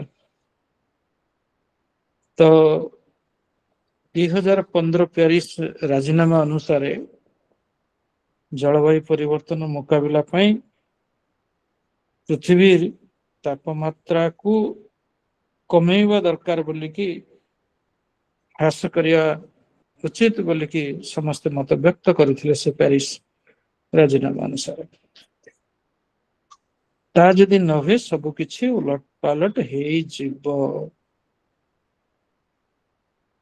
आउ कौन हो न हो मनुष्य तो चारित्रिक चलन आचार व्यवहार तो जहाँ देखुं जो तृतीय विश्व युद्धर आह्वान मध्य आसी गलानी बोली भावंतु। किंतु ये जो कार्बन डाइऑक्साइड मिथेन गैस परिवेश ध्वंस फल वृद्धि होची आज आ देखुं जो भाव में कोयला नेचुरल गैस ऑयल आउ काठ ये काटिकी पोड़िकी जहाँ आम सब ध्वंस कर दौचु यदि आखि बुझा नीति अवलंबन करी आमे चालू तेबे केते दिन ये प्रकृतिटा हमको क्षमा दब। ओके, प्रकृति को शोषण करी तार प्राकृतिक ऊर्जा को शक्ति को आम जो आज एक्सप्लॉइट करुचे प्रकृति हमको केते दिन क्षमा दे चलो। तो यही गोटे घड़ी संधि मुहूर्त এইটা যে ଆସିବ একଥା ତ ଶ୍ରୀ ଠାକୁର ଅନୁକୂଳ ଚନ୍ଦ୍ର ଦ୍ରଷ୍ଟା ପୁରୁଷ ଆମେ କହୁ, ସେ ଦୃଷ୍ଟି ଭିତରେ ତାଙ୍କର ଧରା ପଡିଥିଲା ଯେ ନିଶ୍ଚିତ ଭାବରେ କଥା ହବାକୁ ଯାଉଛି। ସେଥିପାଇଁ ଦେଖନ୍ତୁ ଠାକୁର ତାଙ୍କର ଦର୍ଶନ ଭିତରେ ଧର୍ମ ଆଉ ପରିବେଶ, ବ୍ୟକ୍ତି ଆଉ ପରିବେଶ, ଏହା ଭିତରେ ଗୋଟେ ସଂଗତି ସୃଷ୍ଟି କରିବା ପାଇଁ, ସମନ୍ୱୟ ରକ୍ଷା କରିବା ପାଇଁ ଏତେ ବଡ ଆହ୍ୱାନ ଦେଇଥିଲେ, ସତ୍ୟଟା ଉଦ୍ଘାଟନ କରିକି ଆଣିଥିଲେ ଯେ ମୁଁ ଆଉ ପରିବେଶ ଏଇ ଦିଟା ଭିତରେ ଯଦି ଆଇଡିଆଲ ବା ଆଦର୍ଶ ବା ଇଷ୍ଟ ଯଦି ନ ରହନ୍ତି ତେବେ ପରିବେଶ ସହିତ ମଣିଷର ସମନ୍ୱୟ ରହିବ ନାହିଁ, ଇକ୍ୱିଲିବ୍ରିୟମ ରହିବ ନାହିଁ ଏବଂ ପରିବେଶକୁ ଏଇଭଳିଆ ଧ୍ୱଂସ କରି ଚାଲିଥିବ ମଣିଷ। ସେଥିପାଇଁ ଠାକୁର ତ ପରିଷ୍କାର କହିଲେ ମୁଁ ବଞ୍ଚିବି ମୋ ପରିବେଶ ବଞ୍ଚିବ। ଏଇଟା ହଉଛି ଧର୍ମ, ଧର୍ମର ପରିଭାଷା ସ୍ପଷ୍ଟ କରି କହିଦେଇଥିଲେ। ଏଥିପାଇଁ ଆଜି ମୁଁ ତ କହିବି ଆଚାର୍ଯ୍ୟ ଦେବଙ୍କର ସେଇ ଦୃଷ୍ଟିଭଙ୍ଗୀ ଯାହା ଆଜି ଆମେ ଦେଖୁଛୁ ସେଇଟା ରିଫ୍ଲେକ୍ଟ କରୁଛି ଠାକୁରଙ୍କର ଭାବଧାରା। ସେ ଦୃଷ୍ଟିଭଙ୍ଗୀ ଭିତରେ ଦେଇ ଆଜି ଡିପି ୱାର୍କ ମାନେ ପରିବେଶକୁ ଯାଅ, ପରିବେଶକୁ ଯାଅ, ଗୋ ଟୁ ଦି ଏନଭାରନମେଣ୍ଟ ଏବଂ ତାଙ୍କ ଭିତରେ ଇଷ୍ଟ ଆଦର୍ଶଙ୍କ କଥା କୁହ। ତମକୁ ଦେଖି ସେମାନେ ଯେମିତି ହେବେ, ଇଷ୍ଟ କେନ୍ଦ୍ରିକ ହେବେ। ଏଇ ଯୋଉ କଥାଟି ଥିଲା ଯାହା ଠାକୁର କହୁଥିଲେ ମଣିଷ ମଣିଷ ମୁଁ ଚାହେଁ ମଣିଷ, ନା ଏଇ ମଣିଷକୁ ଆଣ, ମଣିଷକୁ ଖୋଜ, ମଣିଷ ଭିତରେ ମଣିଷ ପଣିଆ ଢୋକା ସୃଷ୍ଟି କର। ତ ଏଇ ଆହ୍ୱାନ ଆଜି ବି ଆଚାର୍ଯ୍ୟ ଦେବ ଦେଇ ଚାଲିଛନ୍ତି। ତ ଏଥିପାଇଁ ଯାହା ଭାଇ ଆଜି କୀର୍ତ୍ତନରେ ସୁନ୍ଦର ଭାବରେ ଶରତ ଭାଇ ବହୁତ ବହୁତ ଧନ୍ୟବାଦ ତାଙ୍କୁ, ଯୋଉ କହିଗଲେ ମାନେ ଆମ ଭିତରେ ଯୋଉ ଭାବଟା ସୃଷ୍ଟି କରିଗଲେ ଯେ Satnam, the root is Satnam. ଏଇ ସତନାମ ହିଁ କେବଳ ଯାହା ଠାକୁର କହିଲେ formulated clue, Satnam is the formulated clue, holy name is the formulated clue. ଯାହାକୁ ମେଡିଟେଟ କଲେ, ଜପ କଲେ, ଧ୍ୟାନ କଲେ ମଣିଷ ସେଇ ସବୁ କାରଣର ମୂଳରେ ପହଞ୍ଚି ପାରିବ। କଣ କଲେ ଆମେ ଭଲରେ ରହିବୁ, ବଞ୍ଚିବୁ, ବଢିବୁ, ଆଉ କଣ କଲେ ଆମେ ଧ୍ୱଂସ ହବୁ, ଏଇଟା ବି ସତନାମ ଭିତରୁ ଆମେ ପାଇପାରିବା। ଏଇ ଶକ୍ତି ସୃଷ୍ଟି ହୁଏ ଏବଂ ନାମୀ ପୁରୁଷଙ୍କୁ ଧରି ନାମ ଜପ କରିବା ଭିତର ଦେଇ ଆମେ ଗୋଟେ ପଜିଟିଭ ଦିଗରେ ଆଗେଇବା। ଓକେ, ମୋର ମନେ ହୁଏ ଥରେ ଅନେକ ଲୋକଙ୍କର ତ ପ୍ରଶ୍ନ ଅନେକ ଥର ଅନେକ ବାର ହଜାର ଥର ଶୁଣିଲେଣି ସମସ୍ତେ, ପ୍ରଜ୍ଞ ବିଜ୍ଞ ସବୁ ହେଇଗଲେଣି। ଏ ସତନାମ କଣ? ନାମ ନାମ ନାମ ଆମେ ହଉଛେ ଯାହାକୁ ଠାକୁର ଫର୍ମୁଲେଟେଡ କ୍ଲୁ ବୋଲି କହିଲେ, ଯାହାକୁ ଠାକୁର କହିଲେ ସତା ସମ୍ବର୍ଦ୍ଧନୀ ସଦ୍ଗୁରୁ ପ୍ରଦତ୍ତ ନାମ ହିଁ ସତନାମ। ସଦ୍ଗୁରୁ ଯୋଉ ନାମ ଦିଅନ୍ତି ସେଇଟା ସତନାମ ଏବଂ ସେ ସତନାମ ଆମକୁ ସତ୍ତାକୁ, ଆମର ବିଙ୍ଗ ଆଣ୍ଡ ବିକମିଂ, ଯୋଉ ବଞ୍ଚିବା ବଢିବାକୁ ଚାହୁଁ, ଏଇଟା ଆମ ସତାର ଟାଣ, ସତାର ଆକୁତି। The initial urge of life is to live and to grow. ଏଇ ସତ୍ତା ସମ୍ବର୍ଦ୍ଧନୀ ଏଇ ଗୋଟାଏ ଭାବ ସୃଷ୍ଟି କରେ ସତନାମ। ସେଇଥିପାଇଁ ଏଇ ସତ୍ତା ସମ୍ବର୍ଦ୍ଧନୀ ଶକ୍ତିଟା ସୃଷ୍ଟି କରିବାକୁ ହେଲେ ସତନାମ ଆବଶ୍ୟକ। ଆଉ ସଦ୍ଗୁରୁ ପ୍ରଦତ୍ତ ନାମ ହିଁ ହଉଛି ସେଇ ସତ୍ତା ସମ୍ବର୍ଦ୍ଧନୀ ସତନାମ। ଆଉ ଦୁନିଆର ଯାହା କିଛି ଦେଖାଯାଏ ଆପଣ ଜାଣୁଛନ୍ତି, ବହୁତ ବାର ଆଲୋଚନା ତ କହିଛି, ଦୁନିଆରେ ଯାହା କିଛି ଦେଖାଯାଏ ତାହା ହଉଛି ଏଇ ସତନାମର ଅଭିବ୍ୟକ୍ତି, ସୁନ୍ଦର ଅଭିବ୍ୟକ୍ତି। ସତନାମ ମଧ୍ୟରେ ଥାଏ କଣ? ଗୋଟେ ପ୍ରକାର ବିଜ୍ଞାନ ଭାଷାରେ କହିବା ତାକୁ ଭାଇବ୍ରେସନ। ଭାଇବ୍ରେସନ ପଛରେ ଅଛି ଶକ୍ତି।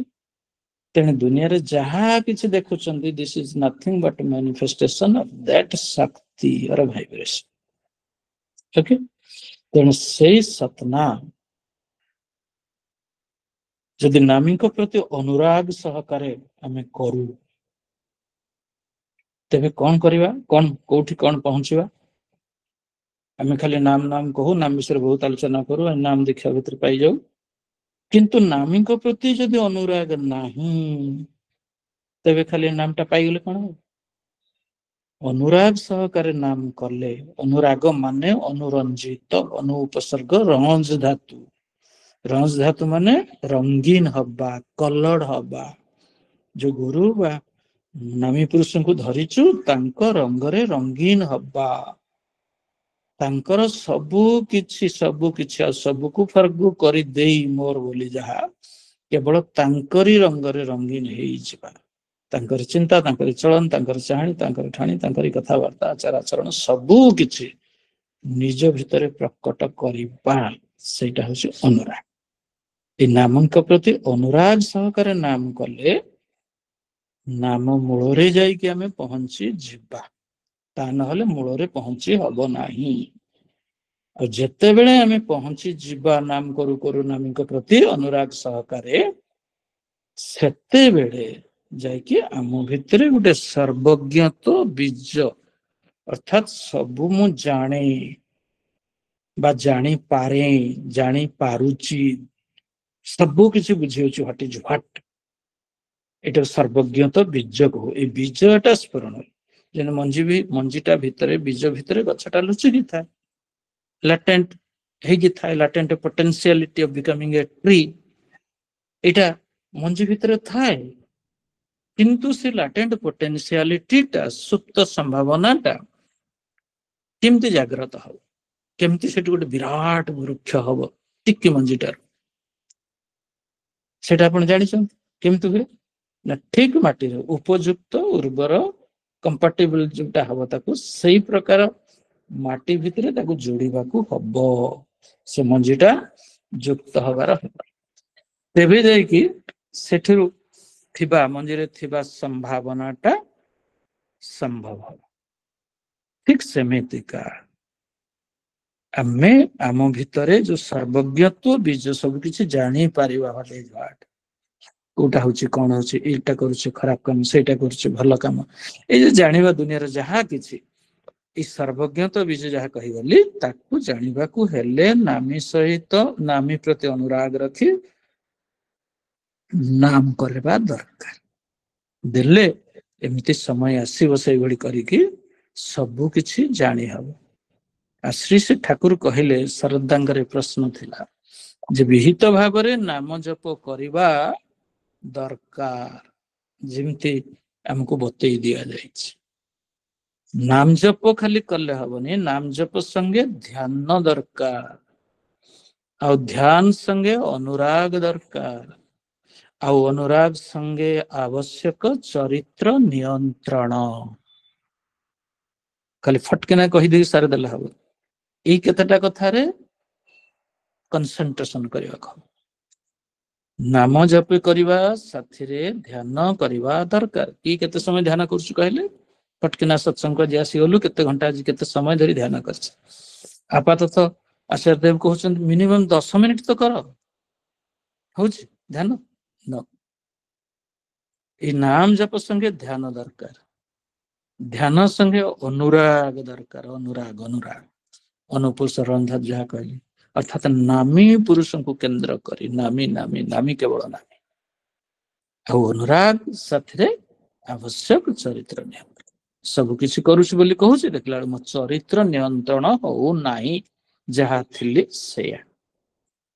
ତ ଶରଦାଙ୍କର ଏଇ ପ୍ରଶ୍ନର ଉତ୍ତରରେ ଠାକୁର ସେଦିନ କହିଥିଲେ, ଜଣେ ତପପ୍ରାଣ ବା ତପସ୍ୟା ପରାୟଣ ହବା ଦରକାର ସର୍ବାଦୌ। ତପପ୍ରାଣ, ତପସ୍ୟା ନ କଲେ, 10 ମିନିଟ୍ ବସିକି ନାମ ନ କଲେ ଯେମିତି ମୋର ଦିନଟା ଅଚଳ ହେଇଯିବ, ଓକେ, ଇଷ୍ଟକର୍ମ ନ କଲେ ଅଚଳ ହେଇଯିବ। ଏଇ ତପପ୍ରାଣ ଯାହା କୁହନ୍ତି ବା ତପସ୍ୟା ପରାୟଣ ହେବା ଦରକାର। ଆଉ ତପପ୍ରାଣ ହବା ମାନେ ନାମ ଧ୍ୟାନ ଓ ଆତ୍ମନିୟନ୍ତ୍ରଣ, ନାମ ଧ୍ୟାନ କରିବା ଦରକାର, ତତ୍ସଙ୍ଗେ ସଙ୍ଗେ ଆତ୍ମନିୟନ୍ତ୍ରଣ କରିବା ଦରକାର। ଆଉ ନାମ ଧ୍ୟାନ ଆତ୍ମନିୟନ୍ତ୍ରଣ ସଙ୍ଗେ ସଙ୍ଗେ ଦାୟିତ୍ୱପୂର୍ଣ୍ଣ ଇଷ୍ଟାନୁପୂରଣୀ କର୍ମ, ତାକୁ ବି ନିର୍ବାହ କରିବା ଦରକାର। ଖାଲି ନାମ ଧ୍ୟାନ କରୁଛୁ, ଆତ୍ମ ନିୟନ୍ତ୍ରଣ କରିବାକୁ ଚାଲିଛୁ, କିନ୍ତୁ ଦାୟିତ୍ୱ କିଛି ନଉନି, ଇଷ୍ଟ ଯାହା ଚାହୁଁଛନ୍ତି ସେ କର୍ମ କରିବା ପାଇଁ, ସେଇଭଳିଆ କାର୍ଯ୍ୟ କରିବା ପାଇଁ ମୋର ଆଗ୍ରହ ନାହିଁ ବା କରୁନାହିଁ। এই ଦାୟିତ୍ୱପୂର୍ଣ୍ଣ ଇଷ୍ଟାନୁପୂରଣୀ କର୍ମ ତାକୁ କରିବା ଦରକାର ନାମଧାନ ସଙ୍ଗେ ତେବେ ଯାଇକି ଯାହା। ପୁଣି ଶ୍ରୀ ଶ୍ରୀ ଠାକୁରଙ୍କୁ ଆଉ ଗୋଟେ ପ୍ରଶ୍ନ କରିଥିଲେ ସୁଶୀଲ ଯେ ଠାକୁର ଏ କଥା ତ ଅଛି ତଜ୍ଜପ ତଦର୍ଥ ଭାବନଞ୍ଚ ଇତ୍ୟାଦି ଶାସ୍ତ୍ରରେ ଅଛି, ବାର ବାର ଆମେ ଆଲୋଚନା କରିଛୁ। ଏମାନେ କଣ? ତଜ୍ଜପ ତଦର୍ଥ ଭାବନା, ଅର୍ଥାତ୍ ତାଙ୍କର ଜପ ଆଉ ତାର ଜପ ଯାହା କରିବା ତାର ଅର୍ଥକୁ ମନନ କରି ଭାବନା କରିକି ସେଇଭଳି ଚାଲିବା। ଯେତେବେଳେ ପଚାରିଲେ ଠାକୁରଙ୍କୁ, ଠାକୁର ତାର ଉତ୍ତରେ କହୁଛନ୍ତି ନାମ ଜପ ଆଉ ତଦ୍ୱାରା ଜପ କରିକି ମଣିଷ ଯେମିତି ଚାଲେ, ମନନ କରେ, ଜପ କରିକି ଗମନ କରେ, ସେଇଭଳିଆ ହବା ଏବଂ ପାଇବା, ସେଇଭଳିଆ ଚରିତ୍ର ହେଇ ଉଠିଲେ ଅଟୋମେଟିକ ପାଇବେ। ତେଣୁ ସବୁ ଗୁଡ଼ିକ ଠାକୁର କହୁଛନ୍ତି ଏହାରି ଭିତରେ ଅଛି। ନାମ ଜପ କରୁଛନ୍ତି, ଧ୍ୟାନ କରୁଛନ୍ତି ବୋଲି କହୁଛନ୍ତି, କିନ୍ତୁ ଚାଲିଚଳନ ଆଚାର କର୍ମ ଭିତରେ ସେଇ ଇଷ୍ଟପ୍ରାଣତା ଇଷ୍ଟାନୁରାଗ ଭାବଟା ଫୁଟି ଉଠୁ ନାହିଁ। ତ ସେଇ ରୂପେ ହବା ଆଉ ପାଇବା ସବୁ ଗୁଡ଼ିକ ତାହାରି ଭିତରେ। ତଦର୍ଥ ଭାବନା, ଭାବନା ଶବ୍ଦ ଯୋଉ ଆସିଛି ଭୂ ଧାତୁ ମାନେ ହବା, ଏଇ ଭାବନା ଭିତରେ ଅଛି ହେବା। ତେଣୁ ନାମ ଜପ ଧ୍ୟାନ କରୁଛି ଅଥଚ ମୁଁ ହଉନାହିଁ। କେତେ ବର୍ଷ ଧରି ଦୀକ୍ଷା ନେଲିଣି, ସତ୍ସଙ୍ଗ ଶୁଣି ଶୁଣି ମାନେ ବଧିରା ହେଇଗଲାଣି କାନ, କିନ୍ତୁ କିଛି ହଉନାହିଁ, ମୁଁ ହଉନି, ଆଇ ହାଭ୍ ନଟ୍ ବିକମ୍। ତେବେ କିଛି ହେଲାନି। ତେବେ ନାମ ସାର୍ଥକ ହୁଏ ନାମୀଙ୍କ ଠାରେ, ଠାକୁର କହୁଛନ୍ତି। ତେଣୁ ନିଜର ବୈଶିଷ୍ଟ୍ୟ ଅନୁଯାୟୀ ନାମୀଙ୍କ ଅର୍ଥାତ୍ ଯେ ଇଷ୍ଟ ତାଙ୍କର ଚଳନ ଚରିତ୍ରଟାକୁ ଅନୁସରଣ କରିବାକୁ ହବ। ଓକେ, ତା ଯଦି ନ କରିକି, ନାମୀଙ୍କୁ ଫଲୋ ନ କରିକି, ନାମୀଙ୍କର ଚଳନ ଚରିତ୍ରକୁ ଅନୁସରଣ ନ କରି ଖାଲି ନାମ ନାମ ନାମ ନାମ କଲେ ହବ ନାହିଁ। ଶ୍ରୀ ଠାକୁର ସେଥିପାଇଁ ଥରେ କହିଥିଲେ ଯେ ଯିଏ ସଂଘାତ ଭିତରେ ଦେଇ ମଣିଷର ଅନ୍ତର୍ନିହିତ ଶକ୍ତିକୁ ଜାଗ୍ରତ କରି ତୋଳନ୍ତି ସେ ଠାକୁର। ଅର୍ଥାତ୍ ଯିଏ ଠୁକର ଦେଇକି ଆମକୁ ଶିଖାନ୍ତି। ଏ ସବୁ ସଂଘାତ ତ ଅଟୋମେଟିକଲି ପୃଥିବୀରେ ଅଛି। ଯେତେବେଳେ ଆସିଛୁ ପୃଥିବୀକୁ ସଂଘାତ ଆସିବ ପରିବେଶ ସହିତ, କିନ୍ତୁ ତା ଭିତରେ ଥାଇକି ବି ଆମର ଯୋଉ ଅନ୍ତର୍ନିହିତ ଶକ୍ତି ଅଛି, ସେଇ ଶକ୍ତିଟାକୁ ଜାଗ୍ରତ କରି ତୋଳନ୍ତି। ଏଥିପାଇଁ ଠାକୁର କହନ୍ତି ଯେ ଠୋକର ଦେଇ ତମ ଭିତରେ ସେ ଅନ୍ତର୍ନିହିତ ଶକ୍ତି ଯାହା ତମକୁ ଗୋଟେ ପୂର୍ଣ୍ଣ ମଣିଷ କରିବାରେ, ରୂପାନ୍ତରିତ କରିବାରେ ସାହାଯ୍ୟ କରେ, ସେଇଟା ପାଇଁ ସେ ଆସନ୍ତି। ତେଣୁ ତାଙ୍କୁ କୁହାଯାଏ ଠାକୁର। ଠାକୁର କହିଲେ ଜ୍ଞାନ ଜିନିଷଟା, ଧରନ୍ତୁ କହିବି ନଗେନ୍ଦା ବହୁତ ଜ୍ଞାନୀ, ହର ଭାଇ ବହୁତ ଜ୍ଞାନୀ, ସମୁ ଭାଇ ଜ୍ଞାନୀ, ସମୁ ଭାଇ ଜ୍ଞାନୀ, କିଏ ଅଜ୍ଞାନୀ? ଆରେ ଭାଇ ସମସ୍ତଙ୍କ ଭିତରେ ସେ ଜ୍ଞାନ ଅଛି। ଜ୍ଞାନ ଜିନିଷଟା ଭିତରେ ଥାଏ, କିନ୍ତୁ ସେଇଟାକୁ ଜାଗ୍ରତ କରି ତୋଳିବାକୁ ହୁଏ। ଠାକୁର କହୁଛନ୍ତି କାହା ଭିତରେ ନାହିଁ ଏ କଥା ନାହିଁ। ଖାଲି ଡିପ୍ଲୋମା ଡିଗ୍ରୀ ଡିପ୍ଲୋମା ଛାପେଇ ଦେଲେ ହୁଏ ନା, ଖାଲି ଡାକ୍ତର ଇଞ୍ଜିନିୟର ପ୍ରଫେସର ହେଇଗଲେ ହୁଏ ନା। ଜ୍ଞାନ ଜିନିଷଟା ଭିତରେ ଥାଏ, ସେଇଟାକୁ ଜାଗ୍ରତ କରି ତୋଳିବାକୁ ହୁଏ। ଆଉ ଦୀକ୍ଷା ଭିତର ଦେଇ, ଦୀକ୍ଷା ମାଧ୍ୟମରେ ଏଇ ଅନ୍ତର୍ନିହିତ ଜ୍ଞାନ ଜାଗ୍ରତ କରାଯାଏ। ଅନ୍ତର୍ନିହିତ ଜ୍ଞାନଟାକୁ ଦୀକ୍ଷା ଭିତର ଦେଇ ସତନାମ ପ୍ରାପ୍ତ ହେଇ ଜପ ଧ୍ୟାନ କରିବା ଭିତର ଦେଇ ମଣିଷ ସେଇଟାକୁ ଜାଗ୍ରତ କରାଏ। ସୁଦୁ ବାହାରୁ ମଣିଷକୁ ବେଶୀ କିଛି ଶିଖେଇ ହବ ନାହିଁ। କ୍ଲାସ ରୁମରେ ଯେମିତି ଆମେ ଯାଉ ବାହାରୁ ବାହାରୁ ପଢେଇ ଦଉ, ଠାକୁର କହିଲେ ସୁଦୁ ବାହାରୁ ମଣିଷକୁ କିଛି ଶିଖେଇ ହବ ନାହିଁ, ଭିତରେ ପ୍ରବେଶ କରିବାକୁ ହବ। ହେଲା, ଶ୍ରୀ ଠାକୁର ଏଭଳି ବହୁତ କଥା କହିଛନ୍ତି। ତେଣୁ ଆମର ଉଦ୍ଦେଶ୍ୟ ହଉଛି ଯେତେ ଯାହା ଦୁନିଆରେ ଥାଉ, ଏଇ ମାୟାର ସଂସାର ଅନେକ ଜିନିଷ ଅଛି ଯାହା ଆମର ମନଟାକୁ ଫ୍ଲିକରିଂ କରେ, ମନଟାକୁ ଚଞ୍ଚଳ କରିଦିଏ। କିନ୍ତୁ ତା ଭିତରେ ବି ଆମେ ରହିକି ଯଦି ଇଷ୍ଟାନୁରାଗୀ ହେଲୁ, ତେବେ ଏଇ ସ୍ଥିର ମନ ଚଞ୍ଚଳ ହେଇଯାଏ। ଠାକୁର ଯାହା ଗୋଟେ ବାଣୀ ଭିତର ଦେଇକି କହିଛନ୍ତି, ମନ ଚଞ୍ଚଳ ହୁଏ, ଚାଞ୍ଚଲ୍ୟର ବିଚିମାଳା ଜାଗେ ସତ, ତରଙ୍ଗ ଊର୍ଦ୍ଧ୍ୱମୁଖୀ ହେଇ ଉଠେ ନା ନାଇଁ। କିନ୍ତୁ ଯଦି ଆକୁତି ଅଛି, ଏ ସବୁ କିଛିକୁ ନେଇ ଯେମିତି ଢେଉଟା ସମୁଦ୍ର ଭିତରକୁ ଚାଲିଯାଏ, ସ୍ରୋତରେ ଭାସି ଭାସି ଭାସି ଭାସି ଉଠି ଉଠି ଢେଉ ଢେଉ ସମୁଦ୍ର ଭିତରେ ଯାଇକି ପହଞ୍ଚିଯାଏ, ଠିକ ସେମିତି mind ଫ୍ଲିକର୍ସ ରିପିଲ୍ସ ରାଇଜ wave upheaves but urge runs with all its property to the ocean। ଅର୍ଥାତ ମନ ଚଞ୍ଚଳ ହୁଏ, ଚାଞ୍ଚଲ୍ୟର ଢେଉ ଜାଗ୍ରତ ହୁଏ, ଆଉ ସେ ତରଙ୍ଗଟା ଊର୍ଦ୍ଧ୍ୱମୁଖୀ ହେଇ ଉଠେ, ଢେଉ ଯେତେବେଳେ ଉଠେ ଉପରକୁ, କିନ୍ତୁ ଯଦି ଆକୁତି ଥାଏ ତା ଭିତରେ ଥିବା ଆକୁତିଟା ତାକୁ ସମୁଦ୍ର ଆଡକୁ ଟାଣି ନେଇଯାଏ। ଠିକ ସେମିତିକା ଇଷ୍ଟାନରାଗୀ ହେଇକି ଆମକୁ ଚାଲିବାକୁ ହବ। ଓକେ, ସଂସାର ମାୟା ମୋହ ଭିତରେ ପଡିକି ବି ଏଇଭଳି ଆମକୁ ଚାଲିବାକୁ। ସେଥିପାଇଁ ତ ଠାକୁର ସେଦିନ ସ୍ପେନ୍ସର ସାହେବଙ୍କୁ, ଆମେରିକାନ ଭକ୍ତ ସ୍ପେନ୍ସର ସାହେବଙ୍କୁ ଲକ୍ଷ୍ୟ କରିକି କହିଥିଲେ ସେଇ କଥା, ସ୍ଥିର ଥାକ তুমি জাগি প্রদীপের মতো আলস্য ত্যাগী, এ নিশীথি মাঝে তুমি ঘুমাইলে ফিরিয়া যাইবে তারা। এটা যে কবির কথা, ঠাকুর স্পেন্সর সাহেবଙ୍କୁ এই কথা କହିଥିଲେ, তুমি স্থির থাকো তুমি জাগি প্রদীপের মতো আলস্য ত্যাগী, ଏ ନିଶ୍ଚିତ ମାଝେ, ଏ ରାତିରେ ତମେ ଯଦି ଶୋଇଯାଅ, ଘୁମେଇ ଯାଅ, ସେ ଚାଲିଯିବେ। ତେଣୁ ମାୟା ସଂସାର ଭିତରେ ଆମକୁ ସବୁବେଳେ ଜାଗ୍ରତ ହେଇ ରହିବା ତାଙ୍କ ପାଇଁ। ମଣିଷର ଜୀବନଟା ଗୋଟେ ଆଜ୍ଞା ତରଙ୍ଗ ପରିକା, ଏ ଯୋଉ କହିଲେ ୱେଭ ପରି, ୱେଭ ଭିତରେ ଉଠାପଡା ଯେମିତି ଅଛି, ମଣିଷ ଜୀବନ ଭିତରେ ସେଇପରି ଉଠାପଡା ଅଛି। ଓକେ, ଯେମିତି କେତେ ଆବର୍ଜନା ଭଲ ମନ୍ଦ ଆମେ ପାଣିରେ ପକେଇଦେଲେ, ସେ ତରଙ୍ଗ ଭିତରେ ପକେଇଦେଲେ, ସିଏ ଉଠାପଡା ଭିତର ଦେଇକି ସମୁଦ୍ରକୁ ଚାଲିଯାଏ। ସେମିତି ଜୀବନର ଇଷ୍ଟମୁଖୀ ଯଦି ଚଳନା ମୋର ଥାଏ, ଅର୍ଥାତ ଇଷ୍ଟ ବୋଇଲେ ମଙ୍ଗଳ, ଜାଣିଛୁ ବାରବାର, ଏଇ ମଙ୍ଗଳମୁଖୀ ସ୍ରୋତରେ ଯଦି ଆମେ ଭାସି ଚାଲୁ ଅବ୍ୟାହତ ଭାବରେ, ତେବେ ସେ ସବୁ କିଛିକୁ ନେଇ ଗନ୍ତବ୍ୟ ସ୍ଥଳରେ ସେ ଅଗ୍ରସର ହେଇକି ଚାଲେ। ଓକେ, ତେଣୁ ସେଥିପାଇଁ ଠାକୁର କହୁଛନ୍ତି, ନିଜେ ଠାକୁର ଏଇ କଥାଟା ବି କହିଛନ୍ତି, ସେ କବିଙ୍କର କଥାକୁ ଧର, ତୀରେର ସଞ୍ଚୟିତର ପଡେ ଥାକ ତୀରେ ତାକାଶନେ ଫିରେ, କୂଳକୁ ଅନେଇଲେ ହବନି, ତୀରେର ସଞ୍ଚୟିତର ପଡେ ଥାକ ତୀରେ ତାକାଶନେ ଫିରେ, ପଛକୁ ଅନେଇକି ଚାହାନି, ସମ୍ମୁଖେର ବାଣୀ ନିକ ତରେ ଟାଣି, ତ ସାମ୍ନାର ଯୋଉ ବାଣୀ ତତେ ଟାଣି ନଉ, ପଶ୍ଚାତରେ କୋଲାହଲ ହତେ, ପଛରେ ଯୋଉ କୋଳାହଳ, ସେ କୋଳାହଳ ଭିତରୁ ସାମ୍ନାର ବାଣୀଟା ତତେ ଟାଣି ନଉ, ସାମ୍ନାର ଆହ୍ୱାନ ତତେ ଆଗେଇ ନଉ, ଅତଲ ଅନ୍ଧାରେ ଆକୁଲ ଆଲୁତେ।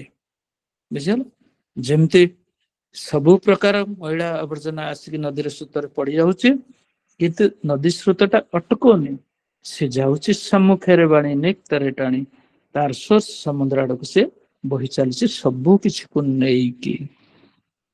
ଆମକୁ ଠିକ ସେମିତି କରିବାକୁ ହବ, ଜାଣିବା।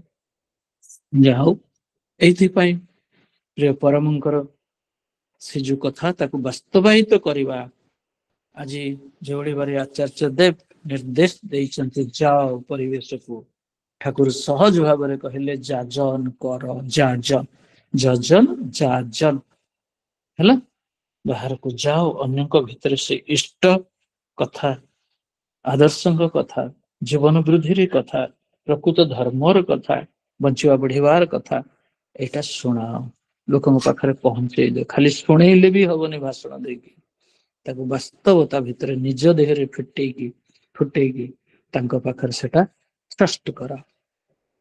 ସେଥିପାଇଁ ଗୁରୁତ୍ୱ ଦେଲେ ଯାଜନ ଉପରେ। ଯାଜନ ଦ୍ୱାରା ମଣିଷ ଇନିସିଏଟେଡ ହୁଏ, ଦୀକ୍ଷିତ ତ ହୁଏ ନିଶ୍ଚୟ। ଆଉ ଦୀକ୍ଷିତ ହେଲେ ହୁଏ କଣ? ଦୀକ୍ଷିତ ହେଲେ ୱିଥ ବିଙ୍ଗ, ସତ୍ତା ଦେଇକି ସେ ଅନ୍ତରାଶୀ ହୁଏ, ଇଣ୍ଟରେଷ୍ଟେଡ ହେଇଯାଏ ଇଷ୍ଟଙ୍କ ପାଖରେ। ବୁଝିଲା, ଇଣ୍ଟରେଷ୍ଟେଡ ମାନେ ଅନ୍ତରାଶୀ।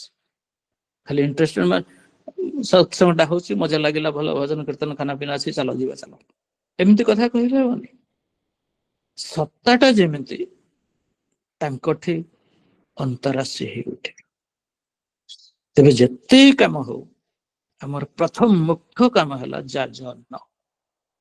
ପ୍ରତ୍ୟେକର ଅନ୍ତର ଭିତରେ ମୁଁ ମୋ ପ୍ରଭୁଙ୍କୁ ଜାଗ୍ରତ କରି ତୋଳିବି, ସେଇ କାମକୁ ବିସ୍ତାର କରିକି ଚାଲିବାକୁ ହବ। ଓକେ, ଠାକୁର କହୁଛନ୍ତି ଯାଜନରେ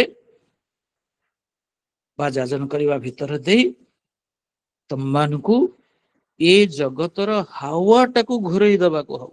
ଆଲୋଚନା ପ୍ରସଙ୍ଗରେ କହୁଛନ୍ତି ଠାକୁର ହାୱା ପବନ, ଜଗତର ଯୋଉ ପବନଟାକୁ ବି ତମେ ଯେମିତି ବୁଲେଇ ଦବ, ଅର୍ଥାତ୍ ସବୁଆଡେ ଇଷ୍ଟ ଇଷ୍ଟ ଇଷ୍ଟର ହାୱା ଚାଲୁ। ବୁଝିପାରିଲେ? ମିଷ୍ଟର ହରମ୍ୟାନ ଗୋଟେ ପ୍ରଶ୍ନ ପଚାରିଥିଲେ ଯେ ଠାକୁର ଆଜି ଯେ ସାରା ପୃଥିବୀରେ ଅତ୍ୟନ୍ତ ନିକୃଷ୍ଟ ଧରଣର ମଣିଷ ମାନଙ୍କର ସଂଖ୍ୟାଟା ବଢି ଚାଲିଛି, ଆଉ ଯେପର୍ଯ୍ୟନ୍ତ ଉତ୍କୃଷ୍ଟ ମଣିଷର ସଂଖ୍ୟା ଦିନକୁ ଦିନ କମି କମି ଯାଉଥିବ, ଏଇଭଳିଆ ବିଭତ୍ସ କଥା ଦେଖୁଛନ୍ତି ଯାହା ବର୍ତ୍ତମାନ ସଂସାରରେ ଆସିଗଲା। ଯଦି ଆମେରିକା ରାଷ୍ଟ୍ରପତି ଜଣେ ଏଭଳିଆ ଲୋକ ହୁଏ, ଫଟକିନା ତୃତୀୟ ମହାସମର କଣ କେତେ ମହାସମର ଯୁଦ୍ଧାଂଶ ବି ହେଇଯିବ। ରାସିଆ ଚାଇନାର ଯଦି ଏମିତି ଆସିଯିବେ, ବାସ୍ ହେଇଗଲା। ତେବେ ଏଇ ଉତ୍କୃଷ୍ଟ ମଣିଷ ପରିବର୍ତ୍ତେ ନିକୃଷ୍ଟ ମଣିଷ ମାନଙ୍କର ସଂଖ୍ୟା ଯେତେବେଳେ ପୃଥିବୀରେ ଆଜି ବଢି ବଢି ଯାଉଛି, ଏଇ ଉତ୍କୃଷ୍ଟ ସଂଖ୍ୟା ମଣିଷଙ୍କର ସଂଖ୍ୟା ଦିନକୁ ଦିନ କମି କମି ଯାଉଛି। ଏହାର ପ୍ରତିକାର କଣ କଲେ ଭଲ ବୋଲି ହରମ୍ୟାନ ଏଇଟାକୁ ଠାକୁରଙ୍କୁ ପଚାରିଥିଲେ। ଠାକୁର ସେଦିନ ପରିଷ୍କାର କହିଥିଲେ କଥା ଆପଣମାନେ ବହୁବାର ଶୁଣିଥିବେ ଯେ ଏଥିପାଇଁ ଆମକୁ ବିବାହ ଠିକ ଠାକ ଭାବେ କରିବା ଦରକାର, ମ୍ୟାରେଜ ରିଫର୍ମେସନ। କାରଣ ବିବାହ ଭିତରୁ, ନାରୀ ପୁରୁଷର ମିଳନ ଭିତରୁ, ସ୍ତ୍ରୀ ସ୍ୱାମୀର ଜେନେଟିକ କମ୍ପାଟିବିଲିଟି ଭିତରୁ, ଜିନଗତ ସାମ୍ୟ ସଙ୍ଗତି ଭିତର ଦେଇ ସୁସନ୍ତାନ ଆସେ ହିଁ। ତେଣୁ ଇଷ୍ଟନିଷ୍ଠ ସତ୍ ସଂଯତ କୃତି ସନ୍ତାନ ଯାହାକୁ ଆମେ କହିପାରିବା, ଶ୍ରେଷ୍ଠ ମଣିଷର ଯଦି ବିହିତ ଅନୁଲୁମ ତଥା ବହୁ ବିବାହ ବି ହେଇପାରେ। ଏ ବିହିତ ଅନୁଲୋମ ବିବାହ ଫଳରେ ଆମେ କୃତି ସନ୍ତାନ, ଧୀମାନ ସନ୍ତାନ, ଦକ୍ଷ ସନ୍ତାନ ଏହାକୁ ଆଣିପାରୁ। ଅର୍ଥାତ୍ ସେଇମାନଙ୍କର ସଂଖ୍ୟା ଧୀରେ ଧୀରେ ଧୀରେ ଧୀରେ ବୃଦ୍ଧି ପାଏ ଯଦି ଏଇ ଟାଇପର ବିବାହ ଆମେ ପ୍ରଚଳନ କରୁ। ଏବଂ ଅପଦାର୍ଥ, ଅଯୋଗ୍ୟ, କ୍ଷୀଣ ମସ୍ତିଷ୍କ ଯୋଉ ଲୋକ ଆଜି ଦେଖାଯାଉଛି ବେଶୀ, ବାତୁଳ, ଅପରାଧ ପ୍ରବଣ, ଦେଖୁଛନ୍ତି କେମିତି ଦିନକୁ ଦିନ ସାଂଘାତିକ। କଟକ ଭୁବନେଶ୍ୱର ଅବସ୍ଥା ଚିନ୍ତା କଲେ ଛାଡନ୍ତୁ, ନ କହିବା ଭଲ। ଏ ଅପରାଧ, ଅଯୋଗ୍ୟ, କ୍ଷୀଣ ମସ୍ତିଷ୍କ, ବାତୁଲ, ଅପରାଧ ପ୍ରବଣ, ବଂଶ ପରମ୍ପରାରେ ବି ଦୁଶ୍ଚରିତ୍ର, ପରମ ମାନେ ପରର ଅନିଷ୍ଟକାରୀ ଯିଏ ସବୁବେଳେ, କୃତଘ୍ନ ଯେଉଁମାନେ ସେମାନଙ୍କର ବଂଶ ବୃଦ୍ଧିରେ ସୁଯୋଗ ନ ପାଆନ୍ତି, ନ ପାଇବା ଭଲ, ଏ କଥାକୁ ବି ଠାକୁର କହିଛନ୍ତି ଯେ ସେମାନଙ୍କର ବଂଶ ବୃଦ୍ଧି ଯେମିତି ନ ହୁଏ। ଆଉ ତା ସାଥିରେ ଦରକାର ହେଲା କମନ ଆଇଡିଆଲ, ଜଣେ ଅଭିନ୍ନ ଆଦର୍ଶ ଦରକାର ଏବଂ ସେ ଆଦର୍ଶଙ୍କର ସତ୍ ଦୀକ୍ଷା ଦରକାର ଏବଂ ସୁଶିକ୍ଷା ଦରକାର ଏବଂ ବର୍ଣ୍ଣାଶ୍ରମ ଧର୍ମ ପାଳନ କରିବା ଦରକାର। ଦେଖନ୍ତୁ, ଆଇଡିଆଲ, ସଦୀକ୍ଷା, ସୁଶିକ୍ଷା, ବର୍ଣ୍ଣାଶ୍ରମ ଧର୍ମ, ଏତିକି ନିହାତି ଦରକାର। ଯଦି ସୁମଣିଷ, ଭଲ ମଣିଷ ସମାଜରେ ସେମାନଙ୍କର ସଂଖ୍ୟା ବଢେଇବାକୁ ଚାହୁଁ, ତା ଯଦି ନ ହବ ଅପଦାର୍ଥ, ଅଯୋଗ୍ୟ, କ୍ଷୀଣ ମସ୍ତିଷ୍କ, ବାତୁଳ, ଅପରାଧ ପରାୟଣ, ଏଇ ଯାହା ଦେଖୁଛୁ ଆଜି, ସେ ସବୁ ସଂଖ୍ୟା ବଢି ଯାଉଛି। ତ ମଣିଷ ମାନଙ୍କୁ ଇଣ୍ଟରେଷ୍ଟେଡ କରି ତୋଳିବା ଦରକାର। ଠାକୁର ପୁଣି କହିଲେ ଇଣ୍ଟରେଷ୍ଟେଡ। ଏଥିପାଇଁ କଣ ଅସଲ କାମ ସେଇ କହିଥିଲି ଯାହା ଯାଜନ, ଠାକୁର ଏଥିପାଇଁ ଦରକାର ଯାଜନ, ଅର୍ଥାତ୍ ପାରସ୍ପରିକ ପ୍ରୀତି, ଭଲ ପାଇବା, ସଂଗତି, ଐକ୍ୟ ଯୋଉ କଥା ଆମେ ଆଜି କହୁଛୁ, ଏଇଟା କେମିତି ହବ ନା ସେଇ ଏକ ଆଦର୍ଶରେ ଯେତେବେଳେ ମଣିଷ ଛନ୍ଦି ହେଇକି ରହନ୍ତି, ସେମାନଙ୍କ ଭିତରେ ଗୋଟେ ସେଇ ଏକତା, ଐକ୍ୟ ଅଟୋମେଟିକ ଆସିଯାଏ। ତେଣୁ ଆମମାନଙ୍କର ପ୍ରାଇମ କାମ, ପ୍ରାଇମ ଡ୍ୟୁଟି ହଉଛି ଯାଜନ। ଏହା ଦ୍ୱାରା ପୃଥିବୀରୁ ଯୋଉ ଆଜି ଦେଖୁଛନ୍ତି ଯୁଦ୍ଧଖୋର ମଣିଷ ମାନଙ୍କର କେତେଟା ମଣିଷଙ୍କ ପାଇଁ ଧ୍ୱଂସ ହବାକୁ ବସିଛି, ସେଇ ମଣିଷଙ୍କ ଆବିର୍ଭାବ ସଂଖ୍ୟା କମେଇ ଦିଆଯାଇପାରେ। ଠାକୁର କଥା ସ୍ପଷ୍ଟ ଭାବରେ କହିଛନ୍ତି। ସେ ମିଷ୍ଟର ଫେନ୍ ନାମକ ଜଣେ ବିଦେଶୀ ଭକ୍ତ, ସିଏ ବି ପ୍ରଶ୍ନ କରିଥିଲେ, ଠାକୁର ପୃଥିବୀରେ କିଛି ରାଜନୈତିକ ନେତାଙ୍କର ଯୁଦ୍ଧଖୋର ମନୋଭାବ କଥା ତୋଳି ଧରିଲେ ମାନେ ଯାହା ଆଜି ମାନେ ଏଥିରେ କିଛି ଅସୁବିଧା ହବ ନାହିଁ, ମୁଁ ଯାହା କହୁଛି, ସେ ସେତେବେଳେ ସମୟରେ ଏଇଭଳିଆ ଯୁଦ୍ଧଖୋର ମନୋଭାବର କିଛି ନେତା ଯାହା ଦେଖୁଛନ୍ତି ଆଜି ଡୋନାଲ୍ଡ ଟ୍ରମ୍ପ ହଉ କି ଯାହା ହଉ ଏଇମାନଙ୍କ ପାଖରେ ସେଇଭଳିଆ କଥା ବି ସେ କହନ୍ତି। ଯେତେବେଳେ କହିଲେ ବେଫାଇନ କଥା ଯୁଦ୍ଧଖୋର ମନୋଭାବର ମଣିଷଙ୍କ କଥା, ସେତେବେଳେ ଶ୍ରୀ ଠାକୁର ତାଙ୍କୁ କହିଥିଲେ ଯେ the war that leads to death is demon's boon. ଯୋଉ ଯୁଦ୍ଧ ମଣିଷକୁ ମୃତ୍ୟୁ ଆଡକୁ ନେଇଯାଏ ସେଇଟା ହଉଛି ଶୈତାନର ଆଦେଶ ନିର୍ଦ୍ଦେଶ, ଶୈତାନର ଆଶୀର୍ବାଦ। କିନ୍ତୁ ୱାର ଫର ଲାଇଫ, ଜୀବନ ପାଇଁ ଯୁଦ୍ଧ, ଦ୍ୟାଟ ଇଜ ହେଭେନ୍ସ ବୋନ୍। ସେଟା ସ୍ୱର୍ଗୀୟ ଯାହାକୁ କହିବା ସୁଷମା, ସ୍ୱର୍ଗରୁ ଆଶୀର୍ବାଦ। ଓକେ, ଏବଂ ଧର୍ମ ଇଜ ୱାର ଫର ଲାଇଫ, ଠାକୁରଙ୍କ ଘୋଷଣା ଥିଲା ସେଦିନ। ଧର୍ମ ହଉଛି ଜୀବନ ପାଇଁ ଯୁଦ୍ଧ। ତେବେ ମୃତ୍ୟୁବାହୀ ଯୁଦ୍ଧ ଶୈତାନର ବର, ବୋନ ମାନେ ବର, ଆଶୀର୍ବାଦ ଯାହା କହିଲେ। ଆଉ ଜୀବନ ପାଇଁ ଯୁଦ୍ଧ ହଉଛି ଭଗବାନଙ୍କର ବର। ଆଉ ଧର୍ମ ହଉଛି ଜୀବନ ପାଇଁ ଯୁଦ୍ଧ। ଏଇଟାକୁ ଆଜ୍ଞା ମନେ ରଖିବାକୁ ହବ। ଆଜି ଧରନ୍ତୁ ମତେ ଦେବ ଭାଇ କହିଲେ ଭାଇ ଟିକେ ଯାଜନ କରିବେ। ଆଜ୍ଞା ଯାଜନ ବକ୍ତା ନୁହେଁ, ବକ୍ତୃତା ନୁହେଁ, ଏଇଟାକୁ ନଜର ଦେବା ଦରକାର। ବଢିଆ ଜାଣିଛି, ମୁଁ କହିଛି ସମୂହ କରି କହିଦେବି, ବା ଭାଷା ବଢିଆ ବ୍ୟବହାର କରିଦେବି। ଯାଜନ ବକ୍ତୃତା ନୁହେଁ, ଏ କଥା ବି ଠାକୁର କହିଲେ। ଯିଏ ଯାଜନ କରିବ ଅର୍ଥାତ୍ ଯାଜକ ଯିଏ, ତାର ଇଷ୍ଟ ନିଷ୍ଠା ମାନେ ଏତେ ଥିବ ଯେ ସେଟା କେବେ ବି ସେ ନିଷ୍ଠା ବିଚ୍ୟୁତ ହବ ନାହିଁ। ପ୍ରଚଣ୍ଡ ଇଷ୍ଟ ନିଷ୍ଠା ଥିଲେ ଯାଜନ କରିବା ପାଇଁ ସେ ଯୋଗ୍ୟ। କୌଣସି ପ୍ରକାର ଇଷ୍ଟ ଟାଣ ତାର ଟଳିବ ନାହିଁ। ତେବେ ଏଇ ଇଷ୍ଟ ନିଷ୍ଠା, ଇଷ୍ଟ ଟାଣ ଯଦି ଥାଏ, ବିଚ୍ୟୁତ କେବେ ବି ହୁଏନି, ସେତେବେଳେ ହିଁ ବୁଝାଯିବ ଯେ ତାର ଇଷ୍ଟ ଟାଣ ପ୍ରବୃତ୍ତିକୁ ଭେଦ କରି ଅସ୍ତିତ୍ୱର ସର୍ବତ୍ର ଚାରିଆଡେ ବିଛେଇ ହେଇ ପଡେ। ଆଉ ଯଦି ଟାଣ ଥାଏ, ଏପରିକା ଟାଣ ଯଦି ଥାଏ ଇଷ୍ଟ ଟାଣ, ତେବେ ଠାକୁର କହୁଛନ୍ତି ଯେ ଯାହା କାମ ହବା କଥା ଓକେ, ତା ଅଟୋମେଟିକଲି ହେଇଯିବ। ତେଣୁ ଯାଜନ ଗୋଟେ ସାମୟିକ ଉନ୍ମାଦନା ବିଶେଷ ମଧ୍ୟ ନୁହଁ। ସାମୟିକ ଭାବରେ ଉନ୍ମାଦିତ ହେଇ ବଢିଆ କି କହିଦେଲି, ଇଏ ନୁହଁ। ସାମୟିକ ଉନ୍ମାଦନା ଦ୍ଵାରା ସଞ୍ଚାରଣ ହୁଏ ନା, ସିଏ ବି ସାମୟିକ। ଉନ୍ମାଦନା ଯଦି ପାଗଳ ପରିକା ହୁଏ, ଯେମିତି ପାଗଳ ଜଣେ, ସେ ସବୁବେଳେ ପାଗଳ ପରି ଚାଲିଲେ ବୁଲିଲେ ଭଲ ମନ୍ଦ ସବୁବେଳେ ଯୋଉଆଡେ ଯାହା ଯିବ ସେଇ କଥା ହିଁ କହିବ, ସେଟା ପାଗଳ ପରିକା ହବା ଦରକାର। ଆଉ ଯେତେବେଳେ ପାଗଳ ପରିକା ଉନ୍ମାଦନା ଟା ଗୋଟେ ସୃଷ୍ଟି ହବ, ଠାକୁର କହୁଛନ୍ତି ଅଗ୍ନିର ଝଲକ ପରି ସେ ବାହାରିବ। ଅଗ୍ନିର ଝଲକ ଯେମିତି ସ୍ଫୁଲିଙ୍ଗ ଯେମିତି ବାହାରେ, ଆଉ ଯିଏ ଶୁଣିବ ସିଏ ସେତେବେଳେ କହିବାକୁ ବାଧ୍ୟ ହବ, ଆରେ ବା କେତେ ସୁନ୍ଦର କଥା କହିଲେ।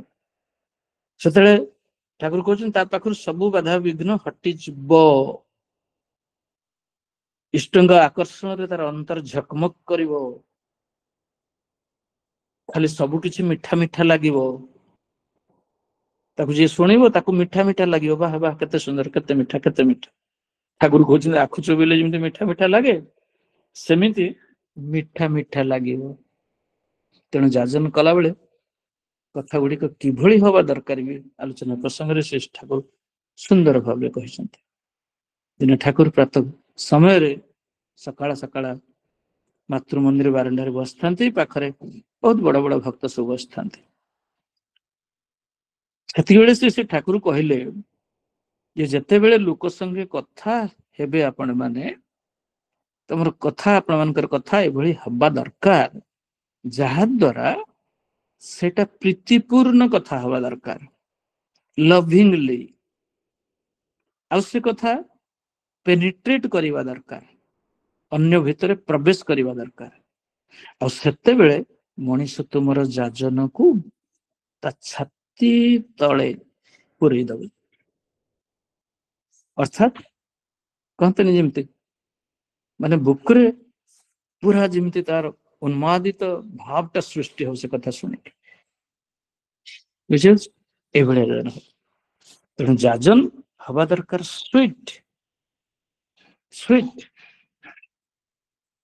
এই সুইট হেলে সুইটনেস টা যদি থাকে তেবে লোক ভাল ন পাইকি রহি পারিব ନାହିଁ আর সেই ভাল পাইবাটা অসীম অসীম উন্নতি পথরে তোমাকে নেই যাব ওকে আর কথাবার্তা সঙ্গে চারিত্রিক রূপ যেমতি এতে সুইটলি ইম্পার্টেড हुए ता ভিতরে অর্থাৎ সুইট লোকটা হেলে তার যাজন ভিতর দেই সে চারিত্রিক রূপটা মিঠা ভাবে তা ভিতরে সঞ্চারিত হয়ে যায় যদ্ୱାରା ରାତିରେ ଶୋଇଲା ବେଳେ ବି ସେ ତୁମ କଥା ଭାବିବ ବା ଆଜି କେଡେ ବଢିଆ ଶୁଣିଲେ କେତେ ସୁନ୍ଦରତା କଥାବାର୍ତ୍ତା କେତେ ସୁନ୍ଦରତା ଚାଲିଚଳନ ଠାକୁର କହିଲେ ଏଇଭଳିଆ ତେଣୁ ଚରିତ୍ରରେ ତପସ୍ୟାରେ ସୌନ୍ଦର୍ଯ୍ୟରେ ଦକ୍ଷତାରେ ଗୋଟାଏ ପାଇଲଟ ମେନ୍ ଭଳିଆ ଆମକୁ ହବା ଦରକାର କେବଳ ଖାଲି କଥା କଥା ନୁହଁ ଧର୍ମ ରୂପ ଫୁଟି ଉଠିବା ଦରକାର ଚରିତ୍ରରେ ଆଉ ଗୋଟିଏ କଥା ଠାକୁର କହିଥିଲେ ଯେ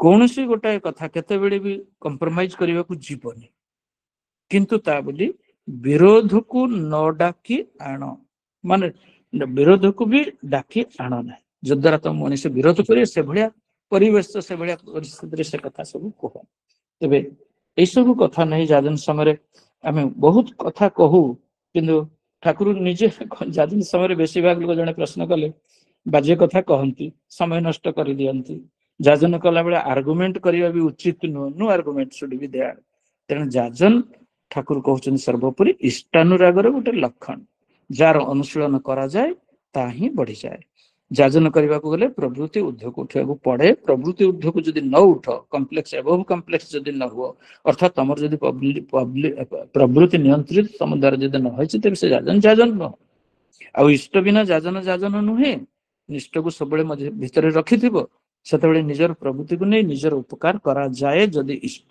ଥାଏ ଆମେ ତ ଇଷ୍ଟଙ୍କୁ ଧରିଛୁ କେବଳ ପ୍ରବୃତ୍ତି ନିୟନ୍ତ୍ରଣ ପାଇଁ ଓକେ ତେଣୁ ପ୍ରବୃତ୍ତିର ଉର୍ଦ୍ଧ୍ୱକୁ ଉଠିବାକୁ ହେଲେ ଇଷ୍ଟ ସଂନ୍ୟସ୍ତ ହବା ଦରକାର ଅର୍ଥାତ୍ ଇଷ୍ଟାନୁରାଗୀ ହେଲେ ନିଜର ଅନ୍ୟର ବି ଉପକାର କରାଯାଏ ଅସଲ ହଉଛି ଇଷ୍ଟାନୁରାଗ ତେଣୁ ଏଇସବୁ କଥା କହିକି ଆଜି ବୋଧେ ଟାଇମ ହେଇଗଲା ଦେବ ଭାଇ ଆଉ ଆଜ୍ଞା ତେଣୁ ଏତିକିରେ ମୁଁ ମୋର ବକ୍ତବ୍ୟ ଆଜି ଶେଷ କରିବି ଆଉ ବିଶେଷ କିଛି କହିବାକୁ ଯାଉନାହିଁ ତେବେ ଆଚାର୍ଯ୍ୟଙ୍କ ନିକଟରୁ ଆଜି ଆମେ ଯାହା ସବୁ ଶୁଣୁଛେ ଜାଣୁଛେ ଦେଖୁଛେ ସେଇପରିକା ଚରିତ୍ରବାନ ଲୋକଟେ ମଣିଷଟେ ହେଇ ଷ୍ଟନରାଗୀ ହେଇ ଯାଜନ କର୍ମରେ ବ୍ରତୀ ହେଇ ଡିପ୍ ୱାର୍କରେ ବ୍ରତୀ ହେଇ ଆଜି ପରିବେଶ ଭିତରକୁ ଯିବା ପରିବେଶକୁ ସଜାଡ଼ିବା କିଛି ସେଇଭଳିଆ ଲୋକ ସଂଖ୍ୟା ଯାହା କହୁଥିଲି ସେଇ ସଂଖ୍ୟାର ଲୋକ ଇଷ୍ଟାନୁରାଗୀ ଲୋକ ସେଇ ସଂଖ୍ୟା ବଢିଯାଏ ସମସ୍ତଙ୍କର ମଙ୍ଗଳ ହୁଏ ଏହି ପ୍ରାର୍ଥନା କରେ ଜୟ ଗୁରୁ ଆମର ଶ୍ରୀମାନ୍ୟ ହରଦା ଠାକୁରଙ୍କ ସପ୍ରତିଥି ପ୍ରସାଦ ସାହୁ ବିଭିନ୍ନ ଦିଗ ଦେଇ ଅପାର ଠାକୁରଙ୍କ ଦାତର ଦେଲେ ସାମ୍ପ୍ରତିକ ପରିସ୍ଥିତିରେ ଯାହା ବର୍ତ୍ତମାନ ବିଶ୍ୱରେ ଯୋଉ ଘଟଣା ଚକ୍ରରେ ଯୋଉ ସବୁ ଘଟଣା ଘଟୁଛି ବା ଘଟିବାକୁ ଯାଉଛି ସେ କଥାରୁ ସବୁ କଥା ଆରମ୍ଭ କରି ଏବଂ ଶ୍ରୀ ଠାକୁର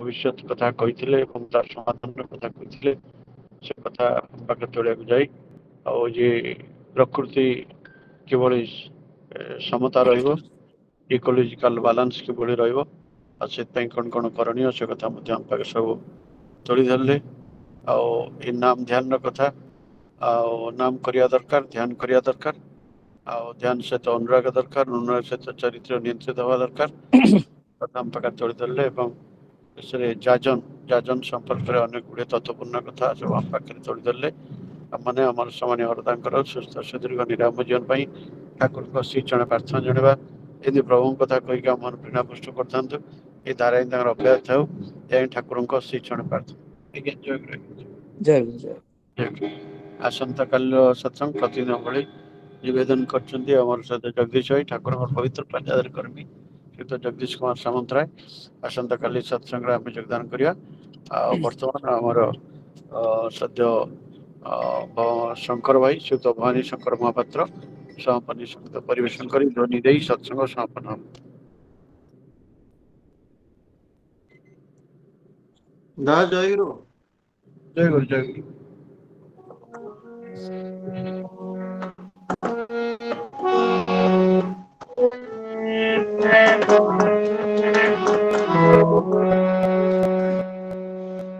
जीव शिक्षा लागे पुरुषोत्तम जन्म नियति संसारे।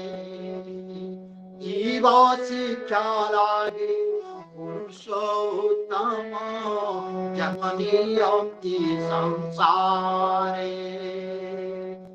আপুনিয়া চরি অপরে শিখান্তি যাসন্তি ইচ্ছারে। আপুনিয়া চরি অপরে শিখান্তি যাসন্তি ইচ্ছারে। ধরি পড় গুরু পাদে ধরি পড় গুরু পাদে রঙ্গ ঢঙ্গিয়াকু তুই ছাড় দে। ধরি পড় গুরু পাদে রঙ্গ ঢঙ্গিয়াকু তুই ছাড় দে। ধরি পড় গুরু পাদে রঙ্গ ঢঙ্গিয়াকু তুই ছাড় দে। ধরি পড় গুরু পাদে রঙ্গ ঢঙ্গিয়াকু তুই ছাড় দে। ধরি পড় গুরু পাদে গিরি গুম্ফা আউ নির্ঝর কাননে যাহা পায়ে যোগী জ্ঞান। গিরি গুম্ফা আউ নির্ঝরে কাননে যাহা পায়ে যোগী জ্ঞান। সে পড় সে ঘর কোণরে পাইবু জপুথিলে সাতা নাম। আজি সে পড় সে ঘর কোণরে পাইবু জপুথিলে সাতা নাম। গিরি গুম্ফা নিজর কাননে যাহা পায়ে যোগী জ্ঞান। সে ফল সে ঘর কোণরে পাইবু জপুথিলে সাত নাম। সে ফল সে ঘর কোণরে পাইবু জপুথিলে সাত নাম। সংসারে সার নাম সংসারে সার নাম সংসারে সার ভব বৈতকু কর্ণধার নাম সংসারে সার ভব বৈতকু কর্ণধার নাম সংসারে সার ভব বৈতকু কর্ণধার নাম সংসারে সার ভব বৈতকু কর্ণধার নাম সংসারে সার। লঙ্কা ଯିବା ପାଇଁ প্রভু রামচন্দ্র সেতু করিলে তিয়ারে। আজি লঙ্কা ଯିବା ପାଇଁ প্রভু রামচন্দ্র সেতু করিলে তিয়ারে। মাত্র হনুমান রাম নাম ধরি সাত সিন্ধু হেলা পারে। মাত্র হনুমান রাম নাম ধরি সাত সিন্ধু হেলা পারে। আজি লঙ্কা ଯିବା ପାଇଁ প্রভু রামচন্দ্র সেতু করিলে তিয়ারে। মাত্র হনুমান রাম নাম ধরি সাত সিন্ধু হেলা পারে। নাম সত্য সবু মিথ্যা নাম সত্য সবু মিথ্যা বক সমবসী ধ্যান করুথা। নাম সত্য সবু মিথ্যা বক সমবসী ধ্যান করুথা। নাম সত্য সবু মিথ্যা বক সমবসী ধ্যান করুথা। নাম সত্য সবু মিথ্যা বক সমবসী ধ্যান করুথা। নাম সত্য সবু মিথ্যা বক সমবসী ধ্যান করুথা। নাম সত্য সবু মিথ্যা भक्त समवसी ध्यान करू ता नाम सत्य सब मिथ्या इष्ट बुद्धि कर इष्ट नाम धरी पड़िब नाही कर्षण আজি इष्ट बुद्धि कर इष्ट नाम धरी पड़िब नाही कर्षण नामी ठारू नाम अटे बलियान बहु शास्त्रर प्रमाण नामी ठारू नाम अटे बलियान बहु शास्त्रर प्रमाण इष्ट वृत्ति कर इष्ट नाम धरी पड़िब नाही कर्षण नामी ठारू नाम अटे बलियान बहु शास्त्रर प्रमाण नामी ठारू नाम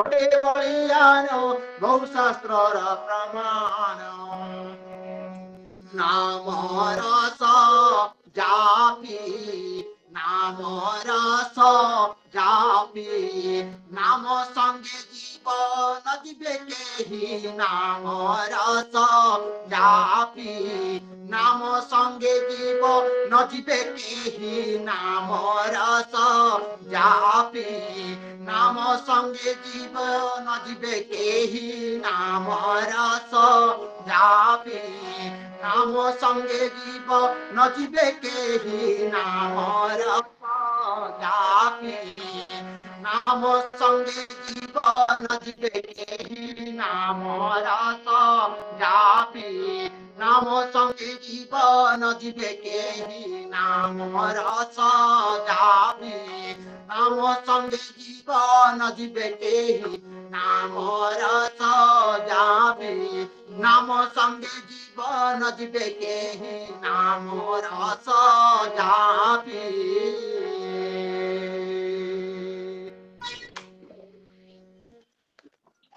वंदे पुरुषोत्तमं वंदे पुरुषोत्तमं वंदे पुरुषोत्तमं वंदे पुरुषोत्तमं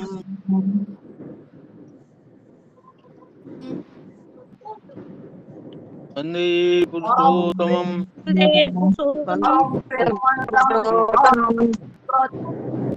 जय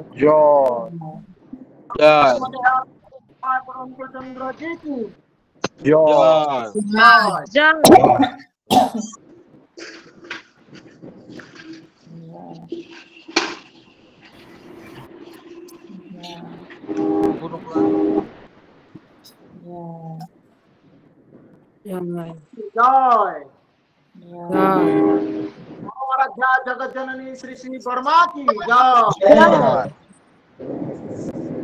जय पूज्यपाद श्री श्री वर्धा की जय परम पूज्यपाद वर्धा की जय पूज्यपाद श्री श्री आचार्य देव की जय जय श्री श्री आचार्य देव की जय जय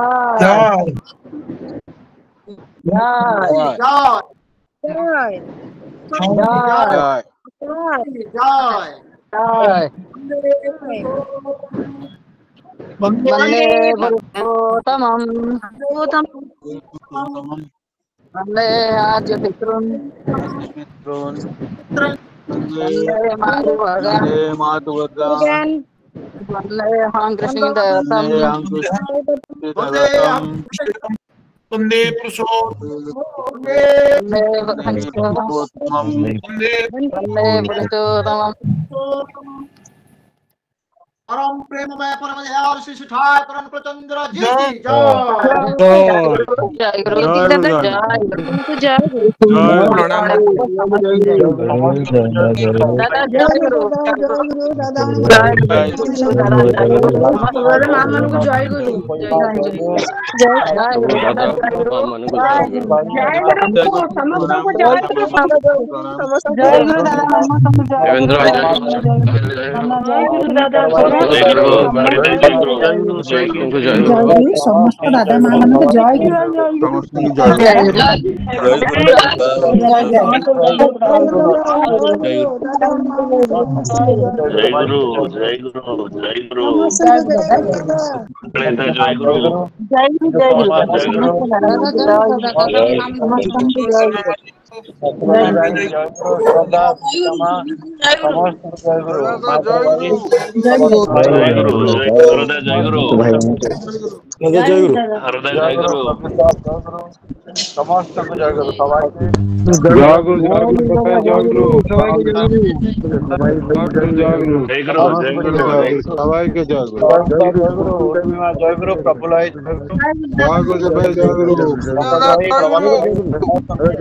ଜୟଗୁରୁ ପଙ୍କଜ ଭାଇ ଜୟଗୁରୁ ସମସ୍ତ ଜୟଗୁରୁ ଭାଇ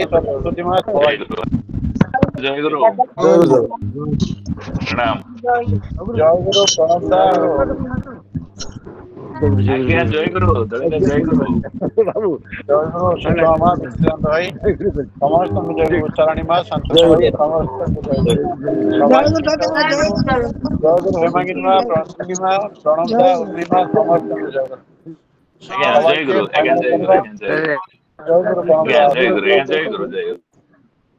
ଜୟଗୁରୁ ଫାଇନାଲ କରିବା ফাইনাল জয়গুরু সমস্ত জয়গুরু সবাইকে জয়গুরু জয়গুরু জয়গুরু জয়গুরু